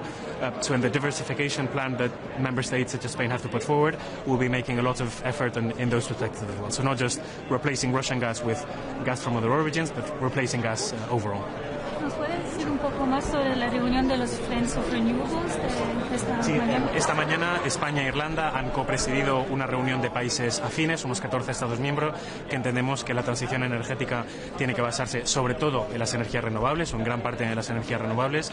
Hemos compartido posiciones, hemos adelantado las posiciones o las ideas de cada Estado miembro con respecto al Grids Package, ese paquete de redes que la Comisión Europea va a presentar previsiblemente antes de final de año, y hemos compartido un poco las perspectivas con respecto a hoy. Hoy vamos a hablar, además del paquete de gas ruso, vamos a hablar también de electrificación, y ha habido un gran consenso en la sala sobre la importancia de la electrificación, las interconexiones europeas y de tener normas similares a nivel europeo en lo que tiene que ver con las redes eléctricas, porque es fundamental para esta transición energética. Great. Thank you very much. Muchas gracias.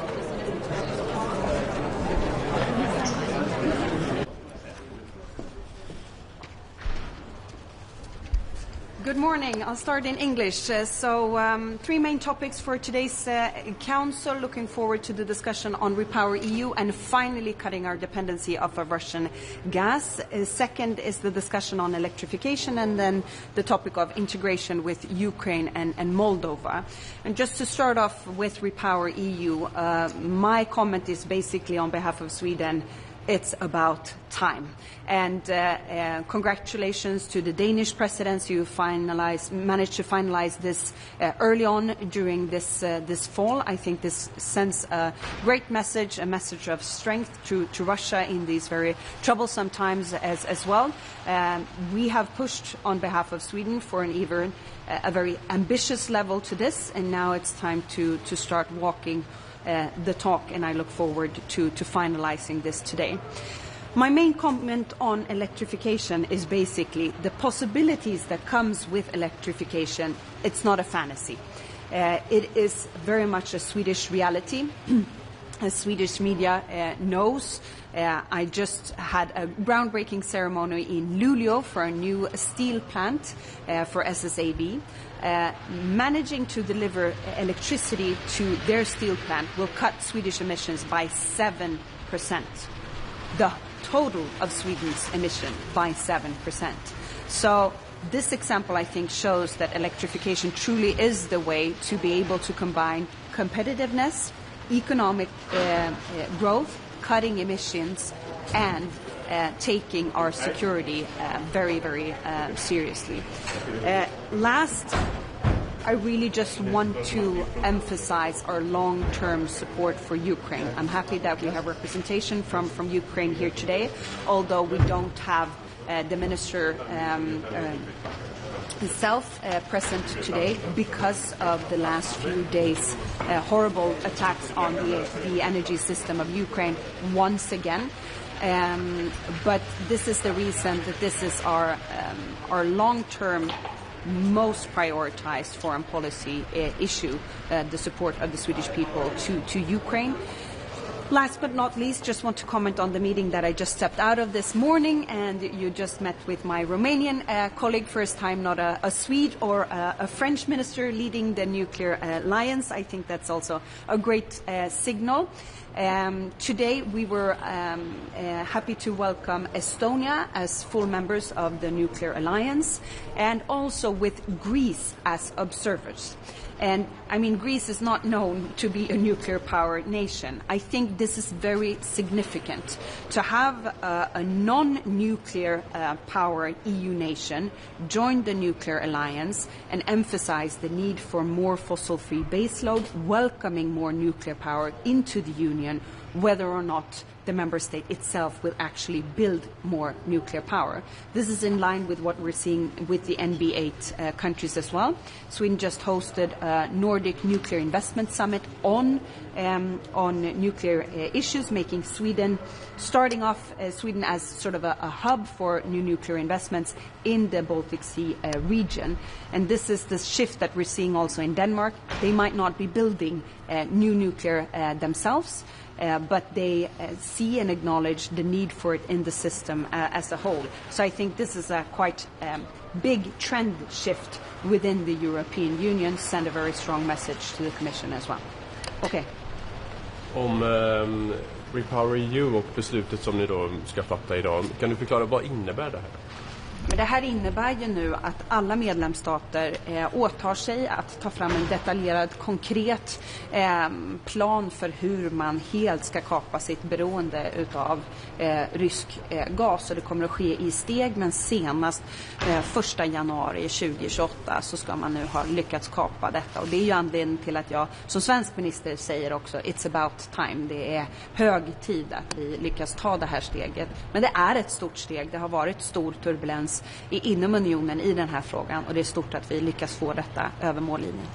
Men att vissa länder då skulle få till 2028 på sig, det är ju flera år framåt i tiden och det är ganska många miljarder som pumpas in i Putins krigskassa. Är det här bra nog?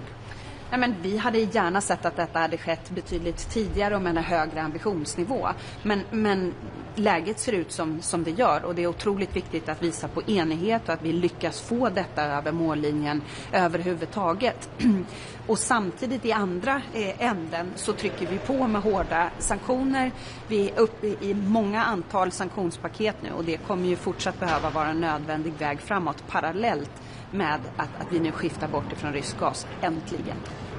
Apropå enighet där, nu pratar ni visserligen om gas, men när det gäller, om vi tittar på olja så är det ju 2 länder som har undantag, Ungern och Slovakien, som inte alls har försökt fasa ut det där, utan snarare kanske tvärtom. Ungern köper betydligt mer olja från Ryssland nu jämfört med före det fullskaliga kriget startade. Hur ser du på det? Jag kan bara beklaga det.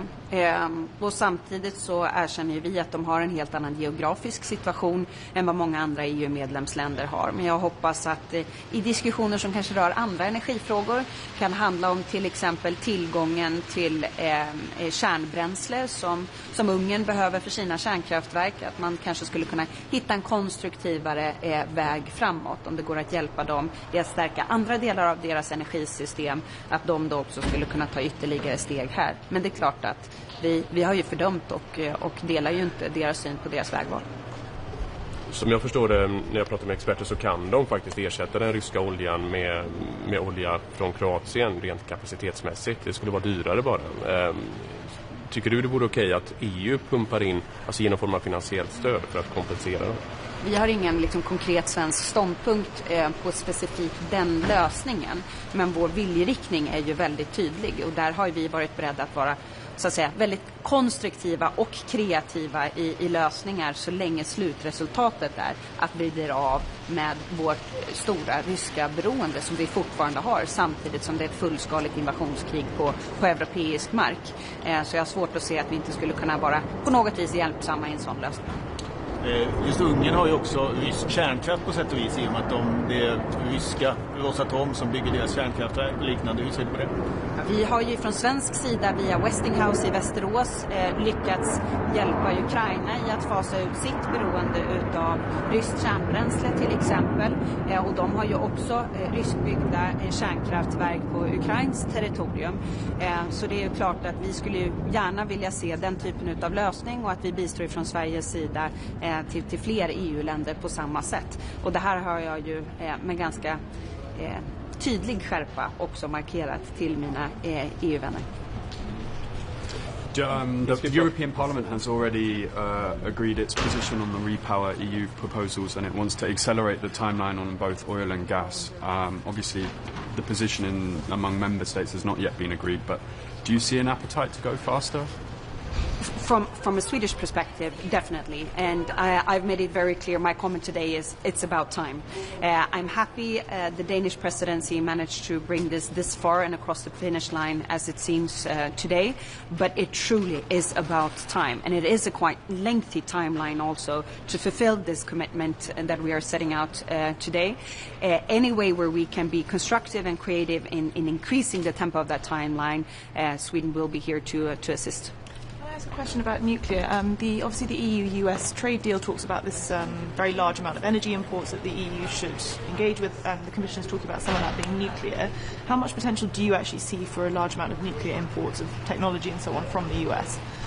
No, but I think there is great potential to this, but I think that the main answer should be that the European Union now does its own homework. We have a clear majority for technology neutrality, i.e. also paving way for fossil-free baseload sources as nuclear power within the Union. We have a majority in Parliament, we have a clear majority in the Council, and things are now shifting dramatically from the Commission as well. What I've asked the Commission today in today's meeting is be mindful of the double command that we are signaling now, having documents moving in the right direction on one end, and some old documents still putting nuclear in the same category as tobacco or forbidden arms or even trafficking.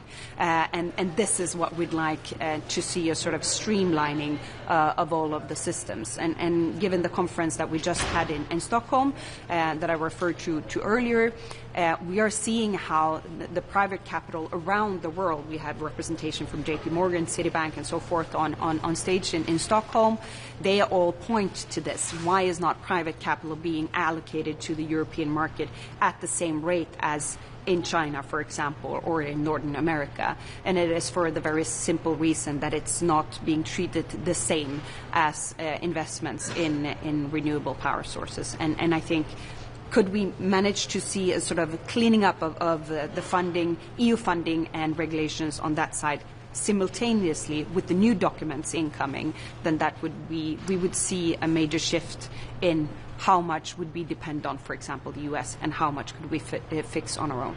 Okay. On a separate topic also, what is your response to the reports that Germany will stick with its single bidding zone? Well, so this is not something that I could control. I could not command Germany to do otherwise. But I mean, it's very clear we are holding the Hansa Power Bridge, a new large interconnector to Germany, for the very fact that they are not adding more baseload to the system, which means we're not getting as much as we could have possibly gotten out of the grid connection that we could do. It would be very costly in relation to what we could get in return. We are the number one country within the European Union that imports the least and that exports the most to the system. So it truly is, if the Commission is now asking all of us to interconnect even more, Sweden is the one country that is probably the most interconnected with other nations, what's in it for us? We are doing exactly what the Commission is now planning to roll out for the whole of the European Union, and I can tell you it will not be the answer. It will be costly, it will not be able to increase consumption from industry, and you will see more friction, like we've seen between Denmark and Norway, for example, where more countries will hold on interconnections if we are not adding more baseload. I'm very happy and welcoming of the leadership of Katharina Reiche, and the way she's navigating the energy issues. But of course, we would like to see more bidding zones in Germany, and I myself would like to be able to move to one bidding zone in the future for Sweden, because this has caused a massive friction between the northern part and the southern part of Sweden. But the answer to this is I do my homework and add more baseload to my system. But we will propose new bidding zones next year. So look out for that. Yes, for Sweden. And this is because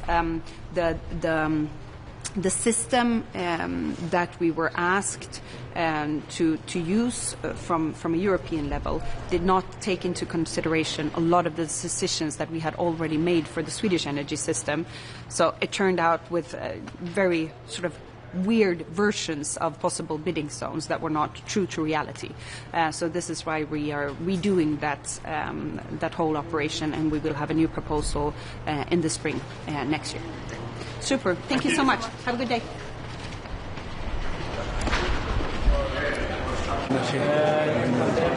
Zdravím, přeji vám hezké dopoledne. Tak hezké dopoledne. My jsme dneska začali jednáním Jaderné aliance, jejíž je Česká republika aktivním členem. A ten dnešní meeting, který trval hodinu, tak byl tedy nejenom o otázce taxonomie, ale já jsem vlastně v tom meetingu zmiňoval, že Česká republika, jakožto věřím a cítím to i z debaty těch ostatních států, pro které je jaderná energetika atraktivní, je, že my v Evropě potřebujeme opravdu reálně stavět nové jaderné zdroje. Potřebujeme nové zdroje energie, tedy ten náš tlak České republiky, tak jako i v jiných tématech, je být opravdu více konkrétní, méně různých nařízení, politických překážek, ale prostě hledat na té evropské úrovni takové kroky, aby se prostě reálně v Evropě stavělo. Problémem Evropy podle mého názoru je, že prostě bohužel ty vnitřní bariéry jsou často opravdu velmi velké a spíše potřebujeme stavět konkrétní projekty. Jednali jsme také o takových věcech, jako je, že by byla nutná hledat shodu na úrovni Evropy na evropském producentovi jaderného paliva, protože pořád řada jaderných elektráren je závislá vlastně na základních energetických zdrojích vlastně z Ruska, a to vlastně i na samotném uranu, který je pak potom přepracováván tedy do těch konečných, řekněme, palivových produktů tyčí, když to jako zjednoduším. My bychom potřebovali spíše od toho Ruska se odstřihnout tedy vlastně kompletně. Za nás potom bylo i důležité zmínit i otázku, nebo to zmiňovalo i Švédsko, je nejenom tedy otázka stavby nových zdrojů, ale vnímáme to, nebo vidíme to tak, že to není jenom otázka investic do nových zdrojů energie, ale samozřejmě i do většího propojování Evropy v otázce tedy energetických soustav, což my jako transportní země určitě podporujeme, že to není jenom otázka investic do těch takzvaně předávacích bodů na hranicích, ale určitě i v otázkách budoucího financování evropských projektů v oblasti energetiky by bylo vhodné, abychom financovali právě i projekty, které si týkají, řekněme, i toho vnitrozemí, aby energie vlastně skrz Evropu dokázala proudit a tím ve finále dokážeme i tím společnou cestou nebo společným přístupem i tedy snižovat cenu energie v Evropě jako takové, protože například švédská ministryně hovořila již o tom, že Švédsko je v situaci, kdy má mnohdy velký přebytek energie a bylo by celkem vhodné, kdyby našla vlastně další partnery v Evropě na její využití, což v současné době při soustavách, které ne mnohdy jsou úplně jako propustné, je tedy reálně možné. Tím dalším jednáním, které nás čeká za chviličku, je tedy jednání tedy samotné Rady pro oblast energetiky. Pro nás je tam důležitý, no velmi důležitý hned ten první bod, což je téma tedy odstřižení se tedy od Ruska v otázkách plynu. Česká republika v tomto vystupuje velmi aktivně, protože my jsme vlastně udělali takové technologické kroky, aby to u nás technicky bylo možné. Očekáváme určité vystupování ze strany Maďarska nebo Slovenska, kde to technicky možné až tak není, ale ostatní státy, tak jak to vnímám, tak tam ta nálada je taková, že podpořit vlastně tuto iniciativu, aby tedy Evropa se jasně odstřihla tedy od ruského plynu. To, co my jako Česká republika, já jsem to své slovenské kolegyni nabízel několikrát, naposledy, když jsme se setkali před 14 dny v Bratislavě na Evropském jaderném fóru, kdy jsme spolu seděli vlastně na večeři, tak jsem opětovně nabídl, že pokud Slovensko bude potřebovat, řekněme, těsnější spolupráci s Českou republikou, tak Česká republika je na to připravena. Takže, pane ministře, připouštíte, že ty obavy Slovenska a Maďarska jsou relevantní, že se jim můžou výrazně zdražit energie, že mohou mít problémy s dodávkami? Tak relevantní jsou, ale bohužel si potom jako kladně otázku, proč tyto státy v těch předchozích letech na to nereagovaly tak, jako na to reagovala Česká republika. My sami jsme na to reagovali, zmodernizovali jsme ropovod TAL, zajistili jsme si plynové zásobníky a tak dále a tak dále. Tedy ano, ty obavy jsou relevantní, ale podle mého názoru jsou technicky řešitelné a Česká republika je připravená v tomto případě primárně Slovensku tedy pomoci, že pokud by se i Slovensko rozhodlo tedy odstřihnout v dodávkách plynu tedy od Ruska, tak naše infrastruktura to umožňuje. Zároveň je na stole 19. balík sankcí, který počítá s dřívějším ještě ukončením dodávek ruského LNG už od začátku roku 2027. Tak to vnímáte jak tento návrh? Já ho podporuji, protože Rusko vede válku proti nám samotným a abychom my prodlužovali financování ruské války proti Evropě, tak mě to nedává smysl, proto my musíme dělat takové kroky, abychom skrze energetické suroviny dále nefinancovali válku proti nám samotným, takže já ho podporuji. Takže má šanci projít ten návrh výboru ITRE, aby vlastně se zkrátila i ten termín pro dovoz potrubního plynu na leden 27? Nedokážu na to, uvidím, jak ta debata bude probíhat, ale já osobně bych to uvítal. Jak je na tom aktuálně Česká republika, pane ministře, kdybyste nám mohl připomenout, odkud my čerpáme plyn a jestli ještě máme nějaké dodávky z Ruska? Tak Česká republika jako taková neodebírá plyn z Ruska, i když můžeme očekávat nebo můžeme spekulovat, že nějakým způsobem některými kanály přes různé překupníky se ten plyn do Evropy, ruský plyn stále nějakým způsobem dostává, ale pokud mohu hovořit za Českou republiku jako takovou, tak my ruský plyn neodebíráme. Děkujeme. Tak jo, my taky děkujeme. Tak jo, hezký den. Hezký den.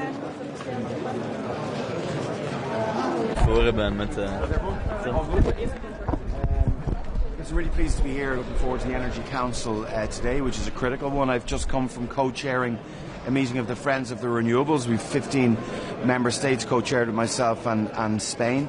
Just obviously engaging with the Commission in relation to the upcoming grids package, which is going to be critical for all our citizens to enable us to expand the renewables sector, to drive affordability, which is really critical. I think we need to ensure that we tackle the challenges of energy affordability, but then obviously grid resilience and interconnection between our states.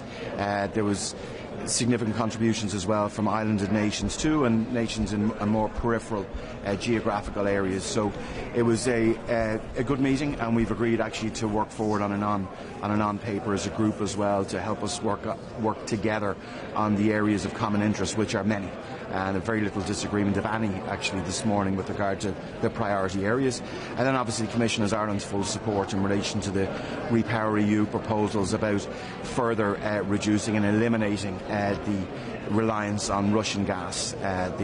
Ireland continues to condemn, as all other member states do, the brutal invasion of Ukraine, and Russia should not in any way, shape or form profit from European Union states in relation to energy sales, and particularly in the area of gas. So we're fully supportive of the Commission's position on that, and looking forward to talking indeed with Commissioner Jorgensen in that regard. And are you anticipating negotiations with Parliament, because they have a deadline that's before one of the councils? So what's negotiations in relation to? Repower EU, sorry. Yeah, no, I think, look, there's been engagement with Parliament. I think, in fairness, today's an important step that we get the support of the Energy Council, and I'd expect that support to be granted by the vast bulk, if not all. I know there's a couple of member states may have differing opinions, but I think it's really clear that energy ministers across the European Union speak with one voice in this regard and support the Commission and their proposals. Parliament obviously respect their own role that they have within this too. Thanks.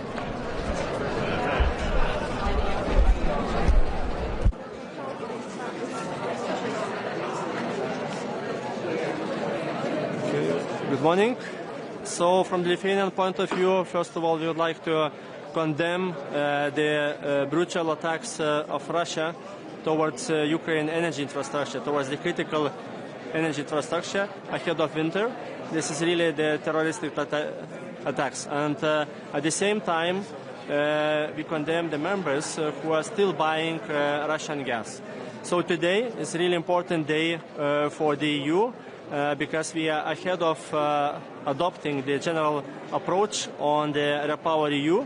And the Repower EU is really critically important for all the Europe because it will permanently phase out the import of Russian gas. And that's, after that we will be, of course, independent from the Russian fossil fuels, and we will prevent the financing of the Russian war machine. And that, of course, it will be no possibilities for Russia in the future to make the sabotage against the EU countries. The second point is really important that we have agreed on the text, and there are no way for the weakening of that, and we are looking forward, of course, to strengthen this in the future together with the European Parliament. Last but not the least, I would like to stress to the very important element. This is about the support to Ukraine in this critical time. And here, from the Lithuanian point of view, of course, we are mobilizing the auto transformers, sending this to Ukraine, also supplying gas through the Lithuanian LNG terminal. We had the first cargoes already, and the third cargo it will be in November. So looking also for further possibilities how to supply Ukraine with the gas through Lithuania. Thank you.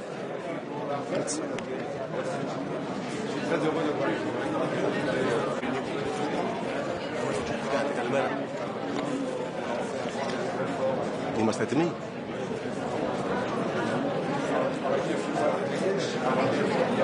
Σήμερα το κυρίαρχο σημείο σύγκλησης της Ευρωπαϊκής Ένωσης και της Αμερικής στον τομέα της ενέργειας είναι η απεξάρτηση από το ρωσικό φυσικό αέριο. Και σε αυτή τη νέα ενεργειακή αρχιτεκτονική η πατρίδα μας διαδραματίζει πρωταγωνιστικό ρόλο. Με στρατηγικές υποδομές, ρεβιθούσα, FSRU, IGB και ενεργή ανάμειξη στον κάθετο διάδρομο. Στηρίζουμε τον κανονισμό Repower EU καθώς οδηγεί την Ευρώπη σε ενεργειακή ανεξαρτησία. Απαραίτητη η αυστηρή τήρησή του από όλους. Γι' αυτό χαιρετίζουμε τη ρητή πρόβλεψη στον αγωγό Turk Stream που μας προστατεύει από την καταστρατήγηση του κανονισμού. Η Ευρώπη οφείλει να επενδύσει άμεσα σε ενεργειακές διασυνοριακές διασυνδέσεις, καθώς η ενεργειακή ασφάλεια οφείλει να μεταφράζεται σε χαμηλότερες τιμές για τα νοικοκυριά και τις επιχειρήσεις. Σας ευχαριστώ πολύ. Να είστε καλά.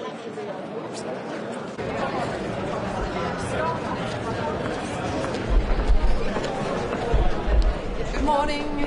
It's very good to be here for the Energy Council meeting. I think we have very important issues on the agenda today. The most important thing is the Repower EU package, which Finland is very much in support of. We have supported and taking this initiative very seriously. We phased out the Russian energy altogether from being 34% of our total energy consumption to zero. And we definitely see that this is the long-term solution of being more self-sufficient in energy production, and also strengthening our competitiveness in self-sufficiency at the same time. And therefore, we definitely see that we would want to see any more compromises being made. We like this compromise made by the Commission, a good compromise that we can go forward with. Remind everyone that this is the permanent solution to making Europe more self-sufficient, and it goes together with it complements the sanction packages that are negotiated within the foreign ministers' table. Thank you.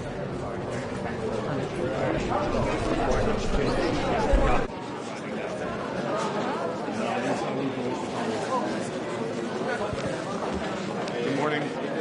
Minister will say a few words and then we'll take a few questions. Hello there, delighted to be here at today's Foreign Affairs Council. I think it's a very important opportunity to take stock on the situation in Ukraine, and most particularly the need to prepare to implement and deliver a 19th package of sanctions. I think it should be possible to get that done this week between the meeting today and the European Council later in the week. It's clear that Putin only understands one language, and that is that we negotiate from a position of strength. And it's really important in standing in solidarity with Ukraine that we take every measure possible in terms of increasing the pressure on Putin to come to the negotiating table and to bring about a just, lasting and enduring peace. So I look forward to having the discussion with colleagues here today, and I believe a 19th package of sanctions should be agreed this week. I think it's very important that it is. In relation to the Middle East, it's important that the ceasefire holds. It's extraordinarily important that everybody that's a party to that ceasefire exercises maximum restraint. We all know how difficult it was to get to this point, where hostages were released, where aid is flowing, and where we're beginning to have conversations about what a peace plan for the Middle East can look like. I really think we need to see a very significant increase in the amount of aid getting into Gaza. We need to see the Rafah crossing opening as an absolute priority, and Ireland stands ready to do more to assist when it comes to humanitarian aid. I think it'll be important today to have a discussion about what Europe can do in terms of being a constructive voice for peace, and it's really essential now that we get on to the next phase of the peace plan. Yes, it's really good to see a ceasefire. Yes, it's vital that it's maintained, but it's also vital now that we look at all the other points in that peace plan, including how you bring about a future for Gaza, a future for Palestine, and indeed ultimately can have two states living side by side in peace and security. Minister, you have elections in your country this week. Given the dynamics at European Council and the kind of fracturing unity around some key questions of foreign policy, how important are those elections and what's at stake? Well, I think it's really important when the people of Ireland go to the polling stations on Friday that we very much reaffirm our European values. Ireland is a country that is proudly at the heart of the European Union. Ireland is a country that will have the presidency of the Council of the European Union next year. And it's very hard to see how any candidate can say that they're pro-European or in favour of Europe and yet vote against every single European treaty. That's not the definition of pro-European. So I'm hoping this week when people go out and vote for the President of Ireland that they will vote to reflect our values. It is a narrow ballot. It is a small ballot. It's a more narrow ballot than many people expected. But ultimately there's a binary choice on the ballot on Friday. And I think in the hours and days ahead, when people look at the two candidates, I'd ask them to ask themselves the question, who is the candidate most closely aligned with my worldview? Who is the candidate most closely aligned with my values? Who is the candidate that will be the safest bet in terms of representing Ireland with pride and distinction at home and abroad and will never let our country down? And indeed, who is the candidate that is pro-Europe? Because at a time where European unity is so important, I want want Ireland to very clearly vote in that direction. So the EU is thinking about using the frozen assets, Russian frozen assets, for helping Ukraine. What is needed and to get there? And do you think there will be a decision on this week? I hope there's a decision on this week. I hope there could be a decision on this at the European Council, and I think the conversations we could have today could hopefully pave the way for that. I think there's a need to consider quite a number of issues, including how it doesn't appear on the national debt of any member states. I know that is an issue of concern. But the aggressor should always pay, and it's important that Ukraine can have use of the resource that it needs in the here and now. I think it's also important that if those assets are used, that they're used for a variety of things, including for humanitarian and budgetary needs in Ukraine too. Okay, yourself. Najważniejszym punktem dla nas będzie bez zaskoczenia kwestia Ukrainy. Jak Państwo wiecie, rozmawiamy o 19 pakiecie sankcji. Well, I'm deeply saddened by the decision made by Georgia in relation to moving away from its European journey, and I certainly hope that's something that can be revisited in the future.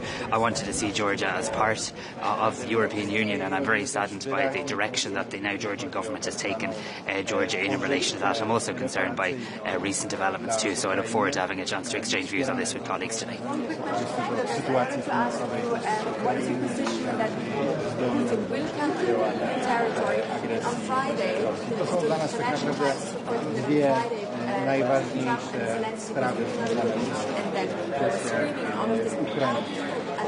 Poza tym będziemy rozmawiać także o sytuacji dotyczącej relacji. Yeah, I think a couple of things. I think we're hearing conflicting positions from the United States in the last few days in relation to Ukraine. I read reports of the meeting on Friday. We'll hear directly from our Ukrainian counterpart who will be here at our meeting today. But certainly a meeting taking place on European Union soil is somewhat provocative. But anything that can bring about peace is something that would be welcomed. But understanding the parameters of that discussion and ensuring that the United States and the European Union is aligned closely in advance of any such meeting would be really important. And I hope today's meeting and the European Council later this week can make progress in relation to that. Okay. I think it's very important that the European Union keeps all of its options on the table. Of course, in the here and now, peace, maintaining the ceasefire, getting the aid in is absolute priority. But we also know the fragility of this ceasefire. We know the horrific humanitarian catastrophe that the people of Gaza have experienced, the famine conditions that they've lived through. So I think we should be keeping all of our options on the table whilst wanting to play a constructive role in relation to peace. Thank you very much. Thank you very